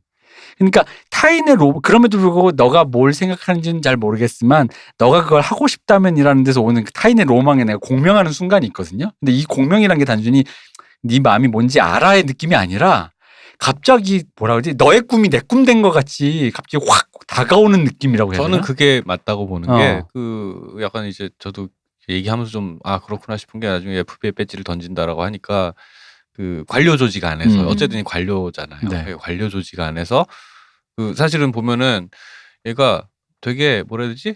혼자서 되게 흥분해 있어요. FBI 안에서 보면은 항상 혼자 흥분했어. 근데 얘는 그 아드레날린 중독이죠. 얘도 이미 네. 아드레날린 중독 인사인 거야. 그리고 보디는 얘를 알아봤으니까 자기 팔걸이 안으로 끌어당긴 건 거고. 그리고 얘는 거기서 내가 원하는 삶이라는 게 이런 형태였구나를 깨달은 거 아닐까라고 하는 그러면서 자기 롤모델이라고 하니까 소년이 자기 동네 멋진 형한테 이제 반했어. 예, 자기는 엘리트여가지고 학교에서 열심히 공부하던 앤데 저기 일진형이 하는 저 삶을 보고 내가 원래 저거에 더 맞는 사람이었구나를 발견해 나가고 그거를 아니까 마지막에 50년 만에 오는 거 알잖아라는 그런 느낌이 아닐까. 그러니까 소년이 자기가 원하는 거. 그러니까 이거를 예를 들어서 그냥 뭐라 해야 되지? 그냥 학원물로 치환하면 공부 열심히 하던 애가 날라리 되는 얘기인 것 같다는 생각도 그러니까 들기는 해요. 그래서 네. 단순히 서퍼에서 입장을 공유했다라기보다는 갑자기 누군가의 이 사실 무형의 어떤 이미지인데 그 이미지가 내 머릿속에 같이 이렇게 같은 꿈을 꾸게 된다고 할까? 근데 그 같은 꿈을 꾸게 되는 순간을 그 공명하는 순간 있잖아요. 맞아요. 네. 그러니까 라는 거. 그러니까 내가 굳이 난 포인트 브레이크를 찾을 정도까지의 서퍼는 아닌데 형을 동경하더라도 저는 그 시점에 이미 키아누 리브스도 저 50년 만에 오는 파도로 뛰어가고 싶은 사람이 돼 있다고 생각을 해야 맞는 거 아닌가 근데 싶어요. 그래서 나는 그래서 저도 그렇게 보는 거죠. 그러니까 그 FBI 배지가 난 이 사람에게 포인트 브레이크였다는 그렇죠. 느낌인 거죠. 네. 그러니까 내가 갖고 있는 나의 동경에 그러니까 내가 찢을 수 있는 것은 그 사실 쿼터백이란 것도 아드레날린 중독이란 거 빼놓고 그렇죠. 사실은 엘리트 삶이잖아요. 네. 그 고등학교에서 제일 잘 나가는 애. 그죠? 쿼터백과 치어리더 아니에요. 네. 쿼터백이었다가 법대 갔다며. 그리고 FBI 갔다가 공무원인데 또 그러면은 이 사람의 삶이라는 게 그 안온함 그 자체인데 그 안온함 속에서 다른 꿈을 꿀 수 있다라는 그 여지를 제공한 거. 그 다른 꿈을 꿨다라는 그리고 그거를 찢을 수 있는가. 너와 나의 꿈은 다르지만 세계는 다르지만 근데 그게 공명이 되는 거잖아요. 그렇죠. 막. 그러니까 덕후마면 덕후가 한다. 그치. 그쵸, 그런 얘인 거죠. 거죠. 그게 그 얘기인 것 같아요. 그러니까 자기가 그런 종류의 그 자기 본성, 타고난 본성이라는 거를 그런 어떤 세상 시스템 안에서 자기를 갖다 그 안에 맞추면서 살기에는 나의 야성이 너무 큰. 그러니까 영화 내내 키아누 리브스가 흥분 상태로 있는 게 사실은 그런 이유 아니었을까? 그리고 그런 여자한테도 끌리는 첫눈에 확 끌리잖아요. 저런 종류 이런 날 이렇게 된 건 네가 처음이야 하면서 딱 끌리잖아. 그런 것들이 이제 그런 얘기였던. 그래서 포인트 브레이크라는 만남이 머리채 잡히는 거였잖아요. 그렇죠. 분기 뻔한 걸 머리채 잡았어. 저 학교 다닐 때 그 폭풍 속으로 수입하신 분 업자분께서 나중에 영화 제작사로 잘 되신 분께서 이제 그때 얘기했는데 그 제목을 왜 폭풍 속으로 했는가라는 얘기가 잠깐. 근데 너무 잘 지었어요. 의역을 네. 너무 잘했어. 처음에 포인트 브레이크 이걸 분기점으로 해야 되나 어떻게 하지 이러다가 폭풍이 오는구나 폭풍 속으로. 너무 잘 지었어. 의역을 네, 너무 잘했어. 네. 근데 그 폭풍 속으로 저 포인트 브레이크는 그 브레이크 포인트가 이제 임계점이고 포인트 브레이크는 서핑 용어예요. 그 이제 그 어떤 큰 파도가 그 바위나 이런 거에 부딪혀서 이렇게 쪼개지는 어떤 그 스팟. 그래갖고 막 파도가 이렇게 산계되는 그런 스팟을 포인트 브레이크라고 한다고 그러더라고요. 그럼 거의 뭐 산계되는 그 죽을 자리네요. 파도에 죽을 자리. 이제 부서지는 파도가 있는 어떤 그런 포인트. 뭐 우리 아버지가 이제 방송에서 제가 한번 얘기한 적이 있는데 아버지가 어릴 때 맨날 저한테 남자는 죽을 자리를 피하면 안 된다라는 근데 그게 우리 아버지 로망인 건 거야. 그러니까 그 얘기는 뭐냐 하면은 죽는 거 알면서도 하겠다. 이 한심한 마초놈들은 그 자기가 원하는 방식으로 온전히 죽을 자리만 찾아서 평생을 산다고 해도 사실은 과언이 아닌 안 그런 사람도 많아요. 그런데 그 예를 들어 아까 그 사랑의 행로에서도 왜 그 동생이랑 형이랑 제풀이가 싸우고 옆에서 미셸 펠퍼가 얘기했잖아. 이거 뭐 초딩들 싸우는 것도 아니고 이러잖아. 근데 그게 별건 아니지만 그냥 자기가 이제 고양되고 이제 어떤 완전함을 느낄 수 있는 어떤 곳에서 이제 죽어가는 거기서 자기가 죽을 자리를 선택해 죽을 수 있는 그런 것들이 이제 어떤 사람들에게는 되게 축복일 수 있다. 이거는 남녀를 불문하고 그럴 수 있다라는 건 거죠. 그게 뭐냐 하면 그러니까 자기가 편안함을 느끼는 원래 자기 자리 그런 게 사실은 자아실현인 거잖아요. 그런 이야기를 FBI라는 조직 안에 갇혀 있는 네가 이걸 봤음에도 그리고 이제 대표님 말대로 공명을 했음에도 계속 그렇게 넌 살 수 있니? 라고 물어보는 약간 소년 성장물 같은 느낌이 좀 있는 건 거죠. 넌 이미 박 박사님 아버님 부친께서 진짜 사나이시네요. 좀 그게 문제예요. 심하게 사나이세요? 그게 제가 다른 분의 아버님을 이렇게 얘기하면 안 되는데 저기 그죠 심하게 사나이셨어요. 그게 문제입니다. 오히려 그게 문제입니다. 좀 덜 사나이였어도 됩니다. 그래야 본인이 좀 더 행복해질 수 있어요. 좀 마지막에 그러면 맨 마지막에 그 FBI 배지를 딱 던질 때 있잖아요. 네. 그거 보면서 유치하다고 생각한 사람은 저밖에 없어요. 그게 사실은 그럴 수밖에 이게 소년 만화 감성이에요. 너무 멋있지 않아요?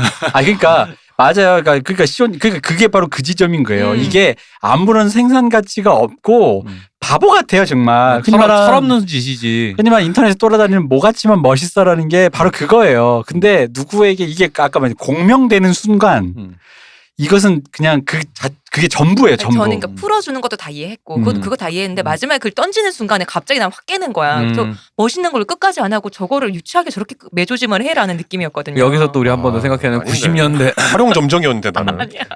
90년대 미국 이 풍요로운 곳은 FBI 안 해도 돼요.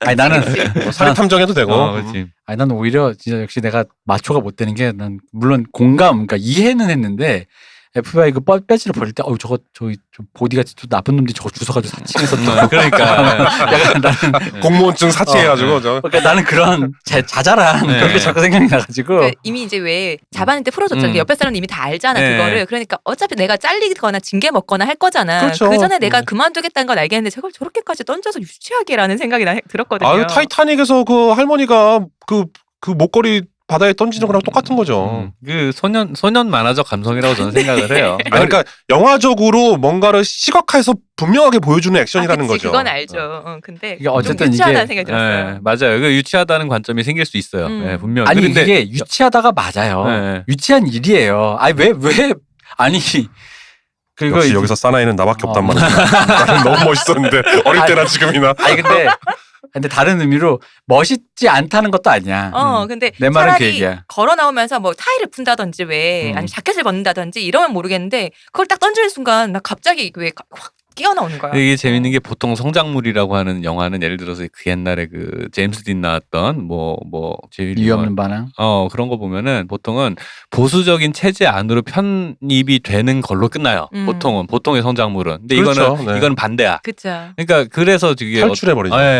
그게 이제 되게 90년대적 로망이기도 해. 이런 게 사실은 그런 지루한 관료 사회에 뭐 이런 것에서 벗어나서 이런 흥분되는 삶을 너 거기에서 그걸 외면할 수 있어?라고 물어보는 그 이런 말씀을 태도들이 들으니까 그러니까 아까 대표님이 FBI 자체가 포인트 브레이크라고 했잖아요. 그게 아니라 그를 잡는 그 순간 자체가 키아누 리브스한테는 포인트 브레이크였다는 그렇죠. 생각이 드네요. 그러니까 심하게 얘기하면 어떤 면에서는 포인트 브레이크만 찾아다니는 삶이기도 해요. 그렇죠. 그래서, 예. 근데 또 이게 이제 91년 영화니까 이제 영화 내부를 잠깐 얘기해 보면은 일단 이 강도들이 쓰고 있는 그 가면이 네. 전형적인 공화당 대통령들이잖아요. 그렇죠. 니슨, 네. 카터, 네. 존슨, 레이건이잖아요. 심지어 그 털고 나오면서 꼭 투표하시라고 그런 식으로 시니컬에 비꼬고 나오잖아요. 그리고 두목이 레이건이라는 게 참 의미심장하죠. 그죠.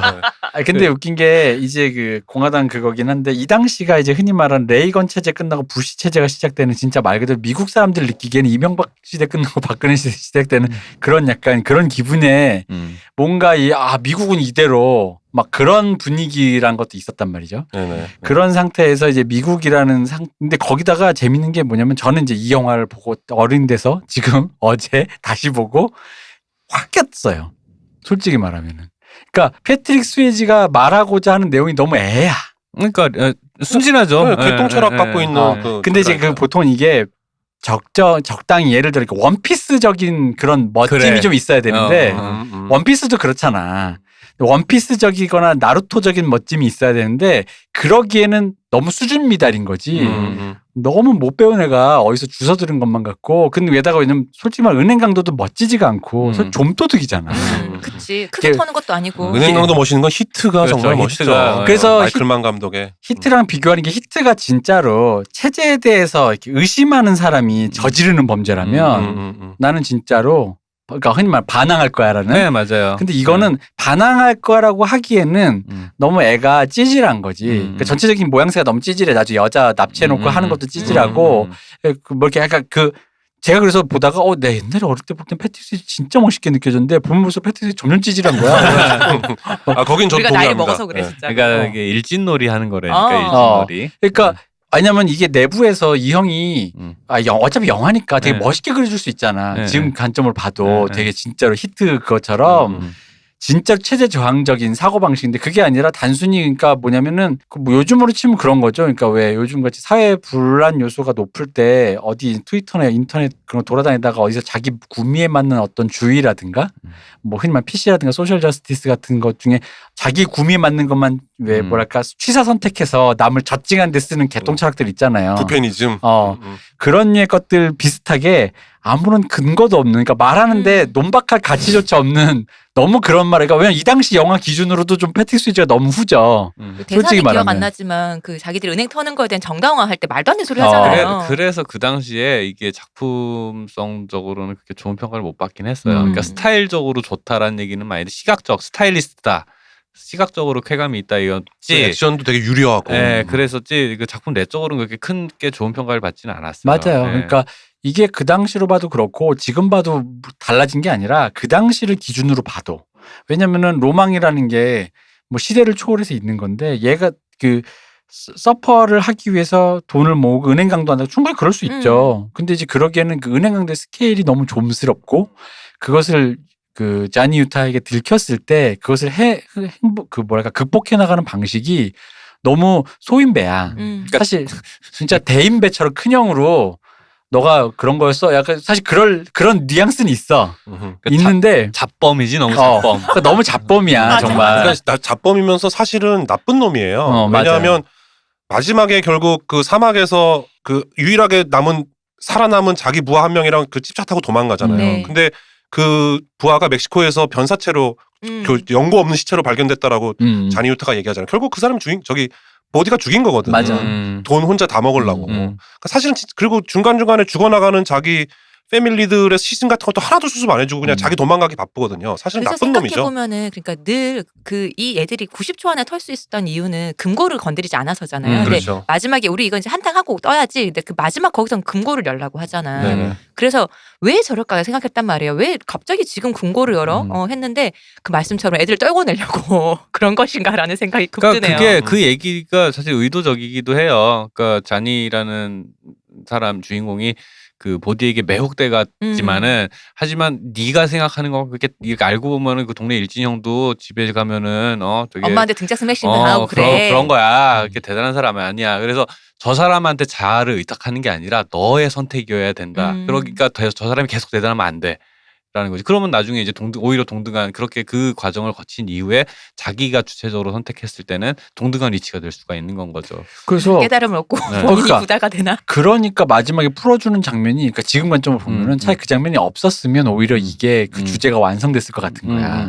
풀어주는 게 왜냐면 끝까지 멋진 척을 하니까. 아 그게 멋있다기보다는 너의 미천은 내가 이제 다 바닥까지 봤지만 너한테는 이건 정말 하나 남은 진심이구나 뭐 이런 느낌으로 저는 생각을 그죠. 하는 거예요. 그렇긴 한데 그거를 조금 더 냉정하게 조금 차갑게 그렸으면 앞에 왜냐면 패트릭 스위지가 멋있다가 좀스럽다가 마지막에 그나마 남은 어떤 멋짐이 좀 그래도 좀 뭐 있다 뭐 최후 악당다운 최후다 이런 느낌이 살리려는 그런 어떤 의도가 보이다 보니까 근데 사실 말씀드린 거 보면 그러니까 사실상 원래 이게 잘 살려면 얘가 좀스럽지 않든가 아니면 이렇게 좀스럽다면 박 박사가 방금 말한 그런 주제의식이 살리려면 그럼 마지막에 그 부분을 되게 냉정하게 그러니까 외모도 변한 우리 쟈니 유타 키아누 리브스가 정말 냉정하게 제압을 하면서 끝났어. 예를 들어 뭐 이게 포인트 브레이크는 끝났어. 근데 그렇게 되면은 그 꽃미남 둘의 투샷이 안 나오잖아요. 그치. 네, 그게 문제야. 그러니까 약간 맞아 이 생각도 했어. 그래서 우리가 그때 얘기했던 이거는 상업적 배려. 아니 그러니까 대중영화 그렇게 끝나야 돼. 아니 왜냐면 그래서 내가 그때 우리 옛날 깠던 국내 영화 인랑적 모먼트란 느낌이 드는 거야. 약간 결국 마지막에 둘이 저온 거야. 네. 아니 그 다양한 맞아요. 스타일도 보여주고. 네 맞아요. 그러니까 사실은 아마 본인도 뭐 그분들도 이 정도 계산 안 했겠어. 이렇게 쭉 하다가 그래도 요 정도는 익스큐즈 되겠지. 얘가 충분히 찌질하고 바보 같지만 마지막에 그래도 그 브루넷과 블론드인 남자 둘의 멋있는 투샷으로 딱 끝내줘야. 서로 긴 머리 짧은 머리 다 보여주고. 네, 그런 상업적 배려, 네라가 좀 있어야 되는 거 아닌가. 그래서 약간 여성 관객을 위한 배려다. 어른 대사 약간 그 부분이 생각보다 패트릭 스웨이지가 찌질해서 네, 맞아요, 약간 맞아요. 충격받은. 네. 근데 이게 내가 단순히 어른이 돼서라는 느낌보다는 패트릭 스웨이지를 그 캐릭터를 다루는 방식이 좀 미흡했다라는 약간 그런 느낌이 좀 있었던 거죠. 이 영화는 저도 어릴 때 봤었는데, 그러니까 심지어 키아누 리브스는 기억을 했는데 패트릭 스웨이지 기억을 못했어요. 그 그래요? 멋있는 남자 누구였지만 기억을 못했어요. 근데 그것보다는 사실 어릴 때는 지금 다시 보기 전에 생각했던 게 패트릭 스웨이지가 이상한 거예요. 보디가 이상한 거예요. 죽을 거 알면서 왜 저래? 맞아요. 라는 그걸 갖고 있었거든요. 네. 근데 지금 보니까 알 것 같기도 한데, 알겠으면서도 안 잡히고 저렇게 생을 마감하겠다는 마음은 알겠지만, 어릴 때 저는 이상했던 게 그거였었어요. 왜 저래? 이런 거. 멋있기는 한데 왜 저래? 라는 그게 거. 약간 아직 그때도 캐서린 빌러 감독이 지금 같은 거장이 되기 전이라서 확실히 말씀하신 포인트가 확 납득이 되게끔 엄청나게 잘 연출하진 않았어. 맞아요. 그것보다는 그 이전에 시각적 스타일을 맞아요. 잘 구현하는데 또 에너지 에너지가 이런 거에 우선해. 이렇게 근데 어떤 그 영화죠? 덜컥덜컥 하는 와중에도 저게 무슨 감성일까라는 게 이제 좀 나이를 먹고 나니까 굳이 그렇게 잘 설명 안 해도 아 저런 기분으로 저런 걸 한 거구나. 그러니까요. 근데 이제 내적으로 이제 좀 잘 형식적으로 정돈이 잘 됐냐고 하면 사실 좀 덜컥덜컥한 데가 그렇죠. 분명히 있죠. 그러니까 허트로커가 사실 이거에 좀 더 이제 거장으로 돼서 다시 그렇죠. 한번 리메이크한다고 예, 보는 예, 게 예. 마지막에 다시 그 폭탄 향이 걸어가는 그 마지막 네. 장면이 사실 이거잖아요. 그렇죠. 네. 그러니까 본인은 사실 그걸 하고 싶었던 그러니까. 건데 그게 그 제레미 레너. 레너가 왜 집에 돌아와가지고 파병 끝나 집에 돌아와서 애가 영혼 유체 이탈해 있잖아. 네, 이 얼굴이 굉장히 이제. 무기력하게 이렇게 있죠. 예. 그러니까 그게 포인트 브레이크의 거장이 돼서 다시 마무리한 그렇죠. 그때 잘 못 살렸던 예, 것 같아요. 그때 못 살린 맞아요, 거라. 맞아요. 인간은 무엇을 위해 그걸 그리고 또 이제 어른의 시선인 게 예. 단순히 로망으로 치부하지 않고 인간이란 게 그 로망 너머에 예. 인간이 몰두하는 그 영역에 그 무엇은 매혹, 네, 죽음이라든가 네, 맞아요. 위험에 대한 매혹이란 무엇인가까지 탐구해내는 그 정도 거장까지 간 거죠 이제. 제로 다크 서티도 사실은 영화를 보다 보면 이렇게까지 집착을 하나 싶을 정도로 그 오사마 빈 라덴 잡는 거에 엄청 집착을 한단 말이에요. 이렇게 보다 보면은 영화가? 영화 자체가 주인공 태도를 봐도 그래요. 아니 뭘 저렇게까지인데 그 마지막에 오사마 빈 라덴을 잡는 장면이 엄청 묘사가 타이트하게 잘 됐음에도 불구하고 그걸 다 잡고 나서 오사마 빈 라덴 시체를 보고 있는 그 차스테인 얼굴 보면은 아 내가 10년간 뭘 한 거지라는 네, 표정으로 네. 이렇게 딱 써 있는 그게 근데 있어요. 관객도 되게 허탈해지지 않아요? 네. 저 그 장면 보고 되게 허탈했거든요. 왜냐하면 연출을 잘한 게 그게 음. 보통은 그러니까 오사마 빈 라덴을 잡아야 하는 걸 잘 쉽게 푸는 게 애국심이잖아요. 그러니까. 사실은 어. 우리 미국인을 위해서 우리 미국에게 그 심대한 피해를 끼쳤으니까 저놈을 주적이니까 잡아야겠었는데 그 영화가 정말 멋있는 건 그 애국심을 다 비껴 네, 나가잖아요. 맞아요. 이 사람이 굳이 몰두하고 있는 게 지금 성적이 한 번 안 나오고 네. 애국심인 게 아닌 게 아니라 뭐지? 집착. 하다 보니 그게 막 동료도 죽어 나갔고 음. 수많은 동료들이 지쳐서 떨어져 나갔고 수많은 동료 군인 그리고 막 무고한 희생자를 막 났는데 저 사람이 누군지도 모르겠는데 난 이 일을 그냥 끝을 내야 되는 건 거야. 왜 그렇게까지라고 설명하면 설명 못 하겠어. 라고 하는 거예요. 그러니까 왜 나중에 군인들 그 대북으로 팀이겠죠 아마도 찾아가지고 당신들 헛저거리 작전에 우리 많이 죽었다고 하면서 이거는 확실하게 물어본단 말이야. 그러니까 그런 것들이 보면은 니들이 왜 이렇게까지 해라는 질문 앞에서 이렇게 어떻게든 그걸 유지하고 서 있으려고 하는 거는 막 겉으로는 이런저런 말을 하지만 속으로는 사실은 그냥 집착이거든요. 도착이거든요. 난 이걸 그냥 이유 없어 해야 되는 건 거야. 그러니까 요게 이 세슬 비글로우 감독이 되게 잘 묘사하는 무언가인 것 같다라는 생각이 좀 들긴 해요. 그리고 이제 그러니까 약간 무형이 사람 뒤에 무형의 그 무엇이 깔려 있다라는 거를 잘 묘사한다고 느끼는 게 그러니까 사람은 사람일 뿐이잖아. 그러니까 오사마 빈 라덴 시체 보는 장면이 그런 거거든요. 물론 단순히 이제 이 사람이 죽었으니까 이후에 이제 파장이란 건 전 세계적인 거겠지. 네. 근데 당장 눈앞에 있는 건 그냥 사람 하나가 죽은 거예요. 그렇죠. 그냥 노인의 시체일 뿐인 거죠. 노인의 시체일 뿐인 거죠. 그리고 내가 추적했던 건 솔직히 나는 정치가가 아니니까 차스테인 정치가 그 뒤에 파장을 다루는 사람 내가 원한 건 꼴랑 이 노인 시체 하나였다는 거야. 나는 평생 추적한 게 내가 이 사람을 죽어서 이 사람 때문에 파장이 생길 이후에 세계의 정치적인 무슨 흐름을 원한 게 아니라 막상 봤더니 알겠는 거야. 나는 그저 이 노인의 시체를 원했던 거야. 근데 그 영화가 그래서 그 장면이 그래서 그 허탈감이 맞아요. 그거잖아요. 그러니까 그런 걸 어떤 그런 부조리함이라고 표현할 수 있을 것 같아요. 그러니까 그러니까 이 왜 저래 하는 행동들 저렇게 열정도 그런 부조리한 감정들 그래도 그런 게 있어 세상에 이유는 설명할 수 없지만 그런 게 있고 그게 되게 중요해라는 거를 갖다가 이제 포인트 브레이크에서부터도 계속 얘기를 했던 거 아닐까 뭐 이런 생각이 그렇죠. 들긴 해요. 누나가 아직 성글 때 연글지 못했을 때 그러나 남성 그게- 호르몬은 나보다 더 많아서 그게 왜 그러냐면 제임스 카메론이랑 이렇게 불행하게 살고 있었던 시기여서 그래. 집에서 힘드니까 거기까지 거기까지 다 신경을 못 쓰는 신경이 안 거지. 가는 거야. 어. 뭐 집에 가면 또 막 어제 카메론 싸웠는데 잘못했네. 뭐 오늘 가면 화해해야 되나 뭐 이러니까. 잘못했네 카메론. 그 포인트 브레이크 최근에 리메이크 한 번 되지 않았었나요? 맞아요. 네, 아, 우리나라에서 그래요? 폭풍 속으로라고 개봉했었잖아요. 리메이크. 91년도에. 근데 리메이크작은 포인트 브레이크라고 그대로 제목을 써서 개봉을 했고 망했다고 뭐 완전 망했는데 네. 그것들을 다 이렇게 조금씩 바꿔서 무슨 익스트림 스포츠 같은 것들로 다 이렇게 차용해서 변형을 해서. 변용해서 만든 영화예요. 음. 이제 리메이크라고 분명히 밝히고 제작된 영화죠. 네, 그래서 내가 예고편 보고 짜게 식어서 처음 들어보는 거 보면은 진짜 네. 안 됐구나. 전 기대했다가 어. 왜 그 지금 발달한 기술로 얼마나 네, 보면 얼마나 더 잘 찍을 수 있어. 예고편 보고선 이제 짜게 식고 안될 일이었군요. 기대감이 사라졌습니다. 그래서 안 봤습니다. 망했군요. 네. 어쨌든 타인의 로망 그리고 그 로망에 공명하는 자. 근데 이거는 한 번 정도 또 짚어볼 만한 어떤 이해 안 됨? 요런 게 하나 더 있을 것 같아요. 뭐냐면 우리 지금까지 얘기한 거는 그 마지막 장면에 쟤를 왜 풀어주는가. 네. 네. 정말 이해 안 쟤는 왜 된다. 저러는가. 뭐 이런 거였는데 저는 그것도 실제로 그랬고 그 이전 장면에 보면 그 은행 앞에서 이렇게 둘이 잠복근무하고 있다가 샌드위치 사러 간 사이에 이제 네. 이렇게 들어가서 이제 그 다음에 추격전이 막 벌어지잖아요. 네. 그럼 서로 이제 알게 되잖아. LA 네. 그 골목 막 네, 뛰어다니는 골목 게. 뛰어나고 이제 막 그 허공에다가 막 그냥 쏴버리는 그러니까 차마 못 내가 쏴서. 좋아하는 우리 형을 내가 못 쏘니까 나는 무릎이 나가서 이제 더 이상 쫓아갈 쫓아가지 수는 없고 못하고. 그래서 허공에다가 막 총을 발사해 버리잖아요. 그래서 서로 이제 알게 된 거 아니야. 그쵸. 서로의 근데 왜 따라갔는지. 그 정체를. 어. 근데 그 다음에 같이 가서 그 스카이다이빙을 스카이다이빙을 하는데 해요. 서로 너무 즐거워하면서 하는 거예요. 근데 그 앞에 약간 그 텐션 있잖아요. 그러니까 그 주는 그거 낙하산을 못 믿는 거 있잖아. 이거 정말 돼 그러니까 내 거를 바꿔 아니 또 내 거랑 바꿔 막 이런 식으로 네네네네. 하잖아요. 근데 막상 뛰어내리고 나니까 너무 즐겁다라는 게. 그러니까 나는 그 유타가 억지로 끌려가서 자기가 원치 않는 스카이다이빙을 하게 됐는데 그걸 정말 그렇게 즐기면서 할 수 있느냐. 나 어릴 때 그게 되게 이상했거든요. 억지로 할 수는 있겠지. 전 이미 가는 거 자체가 좀 이해가 안 돼. 이미 다 얼굴 알려져서 서로 다 아는데 지금 왜 또 역할극을 왜 또 하지? 거기가 포인트 브레이크인 거죠. 이제 역할극은 이미 이제 의미가 없다. 이제 사나이 대 사나이로 이제 빤스 까고 서로 사우나 가는 장면인 거야 거기가. 그러니까 사우나다 무기 없어? 있나 없나? 수건 까봐. 남잔데 이러면서 이제 딱 그러니까 이제 그게 지금 생각하면 이게 브로맨스 맞아요. 감정으로 맞아요. 설명을 하기 위해서 그걸 우리가 없진 않은 것 같아요. 서로 왜 그런 거 있잖아요. 아니, 대놓고 브로맨스예요 이 영화는. 그러니까 사실은. 나는 네가 나쁜 놈인 거 알아. 하지만 난 범죄 너를 범죄 남자로 수괴인 거 알아. 인정했어. 나도 네가 FBI인 거 알아. 그냥 저 동네 꼬맹이가 아니라 FBI인 거 나도 이제 알았어. 우리가 서로 네가 그걸 알고 있다는 것도 나도 알아. 근데 난 네가 좋아. 우리 서로 남자로 인정하는 사이 아니니? 난 네가 마음에 들어. 우리가 만약에 이런 사이가 아니었으면 좋은 친구가 됐을 거야.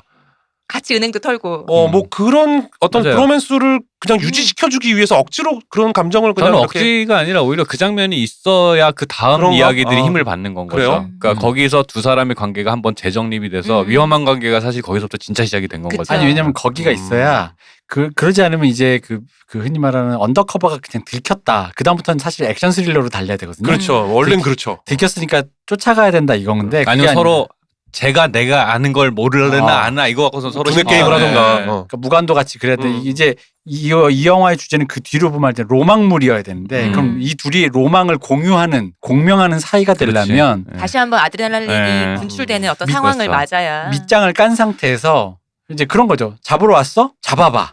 그게 그 낙하산 당겨잖아요. 네가 먼저 당겨, 내가 먼저 당겨 하는 게 그거인 거죠. 네. 총 먼저 뽑아 같은 그런 거죠. 그러니까 서로가 공유한 장면, 그 장면이 없으면 밑장을 안 까, 이제 밑장 까는 건데 밑장을 안 까면 넌 언더커버를 하는 거 알겠는데 그럼 그렇다 하더라도 그런 마음 진짜로 없었어. 시범 조금 그런 마음 진짜 없었어? 나에 대한 우정이 좀 우리 없었어? 사이에 그런 거 진짜 없었어. 그런 것이다. 씹어넣지 없었어? 이렇게 얘기하면 진짜 너무 대놓고 브로맨스물인데 그 한국 같으면은 그 이제 사우나 장면에서 저 뭐야 사우나 한번 하자. 형 집에 가야 되는데 내 갔나 이러면서 이제 그치, 가는 맞아. 거지. 그 대사가 나와야지. 근데 형 별로 형 싫어? 이러면서 이렇게 둘이 이제 서로 먼저 땡기라고 하는 그 장면에서 네가 먼저 땡겨 내가 또 살고 싶으면 네가 총 버리고 네가 땡겨 막 그러잖아요. 그때 제가 들었던 느낌이 이 보디는 인생을 그냥 계속 포커로 치면 로우패로 먹는 놈이구나. 그지. 별거 없는데 계속 그 블러핑을 해가지고 로우패로 계속 이기는 거야. 진짜 능력이잖아요. 그러니까요. 그러니까 그 옆에 같이 털던 애들도 몇 마디 들어보면 말도 안 되는 얘기야. 근데 그 새치어로 애들이 구슬려 갖고 같이 가게 그러니까 하잖아요. 걔가 좀도둑인 거예요. 그래서 로우패로 먹는 놈이라고 진짜 그래서 노야 스트러스 작업이구나. 뭐 이렇게 플러시 같은 걸 게 잡은 게 아니라 그냥 로우패로 그냥 가는 거라는 거지. 그러니까 그게 그런 것들이 사실은 이게 그 두 사람이 남남 브로맨스고 남녀였으면 사실은 예를 들어 새끼 같은 경우에도 뭐 그런 그동안 나를 대한 게 진짜여서 가짜였어 그쵸. 아니라 거기서 어쨌든 우리가 처한 입장과 상관없이 지금 이 순간은 진짜야라는 걸 확인하는 그런 장면이 그죠. 되는 거라서 그 양쪽의 네. 다이아 아름다운- 같은 네. 루비 반지로. 그렇죠. 그럼 저 빼고 다 이해가 되신 거예요? 그 정서가? 그러니까, 저는 되게 덜 컸거든요. 이해는 어릴 아니, 때도 그랬고 굳이 지금도 싶긴 그렇고. 했는데 아니, 이해는 아까 됐었는데. 불과 한 30분 전에 자기가 제일 싸나이라고. 아니 그러니까 사나이니까 브로맨스가 나는 그게 아, 이렇게 그래요? 와닿지 진짜 않네. 사나이들이 하는 거 아니에요? 아니요, 그거는? 제가 대학원 다닐 때 그 영화 이론 박사과정 누나가 있었어요. 근데 이제 영화 이론 박사과정 정도 되는 누나면 그런 여성분들이면 사실은 되게 페미니즘적인 어떤 시각도 굉장히 공부도 많이 하고 그러신 분인데 처음에 저를 되게 싫어했대요. 되게 그렇게 보이니까 마초 되게 할 것 같으니까. 마초처럼 보이니까. 근데 저를 좀 잘 알게 되고 얘기도 많이 해보고 보니까 너는 마초는 아닌데 너를 이렇게 보면 의외로 되게 마초는 아니야 절대. 근데 너 안에 여성성이 너무 없어. 그게 진짜 마초인 건데. 마초는 아니지만 여성성은 없다. 그거 뭐야, 빈 껍데기. 그러니까 뭐야. 마초처럼 그래서 흔히 보면 마초처럼 보일 수 있다는 거지. 아니, 아니, 그게 또 진짜 마초 아니에요? 이런 참신한 욕은 또 처음 보네. 아니 근데 그런 게 있으니까 그런 흔히 말하는 그 사실은 그 나르시스트 그 마초성이 극에 달한 나르시스트들이 이제 동성애적 경향 이게 자아도취가 되니까 자신의 남성성에 취하는 거다 보니까 상대를 볼 때도 그런 걸 보다 보니까 이제 남자한테 매혹되는 뭐 그런 코드들이 있어요. 예. 난 근데- 잘 이해는 사실 안 됐어요. 예, 지금도 근데- 저는 브로맨스 류는 사실 되게 그리고 좋아하잖아요. 이게 뭐 살짝 옛날에 이제 아이돌 얘기를 다른 지인들하고 하면서도 이제 약간 다른 얘기를 하자면 그런 게 있는 게 그 어릴 때 초등학생들 있잖아. 초중학생 때는 멋있는 형들 좋아한단 말이야. 그쵸. 예쁜 맞아. 누나들도 좋아하지만 멋있는 형들 동경의 대상이니까요. 뭔가에 몰입해서 막 이렇게 이거 진짜 이해 안 되네. 아니 그래서 빅뱅이라도 옛날에 우리 어렸을 때 서태지 얼마나 좋아했어. 이현도, 김성재 이분들 스타일 그쵸. 멋있다 얼마나 좋아했어. 근데 요즘엔 사실 요즘 남자 아이돌들은 철저하게 여성향 취향만 공약을 하니까 어린 남자애들에게 롤모델이 돼줄 남자 스타가 그 사이에 누가 보니까 부재하네요. 힙합 하는 친구들 그렇네요. 이거나 근데 방탄소년단이 되게 오랜만에 나온 거야. 근데 오랜만에 나왔는데 사실은 보면은 진짜 슈퍼스타인 남자들은 그 어린 남자들한테 롤모델이 돼주거든요. 근데 그런 관점에서 브로맨스라는 게 사실은 저 형처럼 되고 싶어, 저 형 따라하고 싶어라는 요 코드가 가만 생각하니까 한국의 여러 이야기나 콘텐츠에서 약간 잠깐 사라졌었다라는 느낌이 드는 거예요. 그러니까 그래서 사실은 형을 동경해서라는 이 코드 되게 영화나 드라마나 소설에 되게 흔한 코드잖아.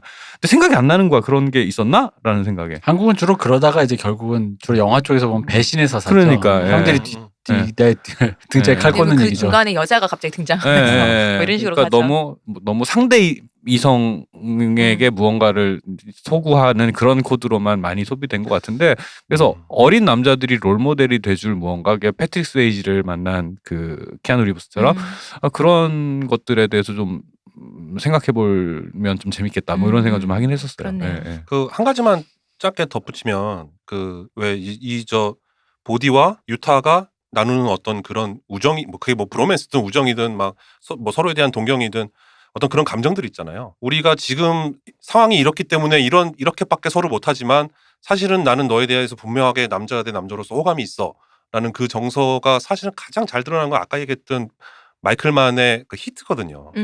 그 알파치노랑 로버트 드니로랑 둘이서 뭐라고 해야 되나 그 독재자 같은 형사와 정말 아버지 같은 범죄자 그 어떤 이율배반적인 두 대립항을 놓고 서로에 대해서 끝없이 호감을 느낀단 말이죠.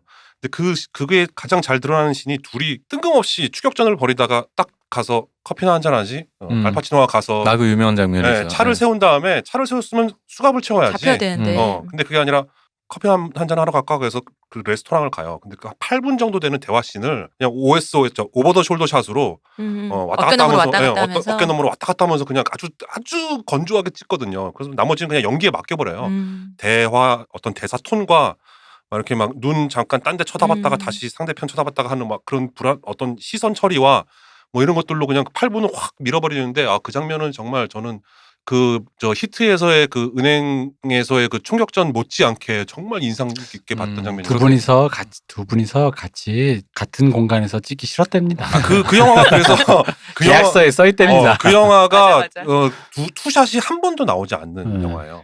그 얘기를 듣고 보니까 포인트 브레이크랑 히트를 같이 비교하면 그것도 재밌는 포인트들이 많겠다 여러 싶긴 가지가 하네. 좀 이게 얘기가 맞아요. 많이 있어요. 그러니까 좀 더 완성된 형태예요. 그렇죠. 그리고 지금 기준에서 한국인에게 입맛에 맞아요. 그게 좀 더 리얼하거든요. 네, 실제죠. 맞아요. 이게 너무 약간 이게 소년 만화 꿈 같은 덜컥거리는 맞아요. 꿈 같은 얘기인데 그게 좀 더 리얼한 음. 약간 그걸 채워놨죠. 그러니까 사이사이 비어 있는 네. 부분들을 그 공기를 다 채워놓은 거니까. 훨씬 현실에 발을 붙이고 있는 얘기죠. 네. 예. 근데 그러면서 오히려 같은 주제 예. 공명한다라는 예. 거. 서로 입장이 다름에도 뭐 네, 이제 네. 그런 얘기였습니다. 엄청 얘기를 길게 했네. 네. 그러게요. 이거 편집 어떻게 하실래요? 아니 이게 저기 대표님. 뭐야 그 나는 별로 할 얘기 없다고 다들 막 네. 그러더니 막상 말하니까 입이 터져가지고 이게 씨. 아니 진짜 포인트 시간 더 해야 돼요. 브레이크 포인트 브레이크 음. 진짜 별 얘기할 거 없는 얘기 영화인데 얘기할 거 없는 영화인데 이거. 아유 이분들 정말 아, 아이고 네, 제가 그렇습니다. 좀 숫기가 없고 말이 없어가지고요. 그렇네요. 그래서 남성성이 결여돼 있는. 오디오가 여성성이 결여돼. 여성성이 여성성. 결여돼 있어. 아니야 내가 본 남성성도 저정치. 남성성도 결여돼. 그럼 나는 뭐가 있는데? 아까 했잖아. 이 저기 뭐 참신한 욕이라 마트마 그랬잖아. 시얼리야 내가 어. 흑인도 아니고 백인도 아니고. 참신한 아니, 욕이라 그랬잖아요. 형은 인간성이 있는 사람이니까. 맞아. 알겠습니다. 감사합니다. 참인간. 어. 남성과 여성을 벗어나서 네, 인간이 야. 브로맨스의 공명을 못했다는 거에서 이미 그렇습니다. 약간 네 포인트 브레이크 얘기 여기까지 네. 하죠. 네. 네. 즐거웠어요. 네, 감사합니다. 고생하셨습니다, 류 박사님. 네, 라이더 류 박사입니다. 네, 감사합니다. 박 박사님 고생하셨어요. 예, 덕후의 마음은 덕후가 하는 겁니다. 그렇죠. 예. 대표님 고생하셨어요. 감사합니다. 감사합니다. 쉬우셨습니다.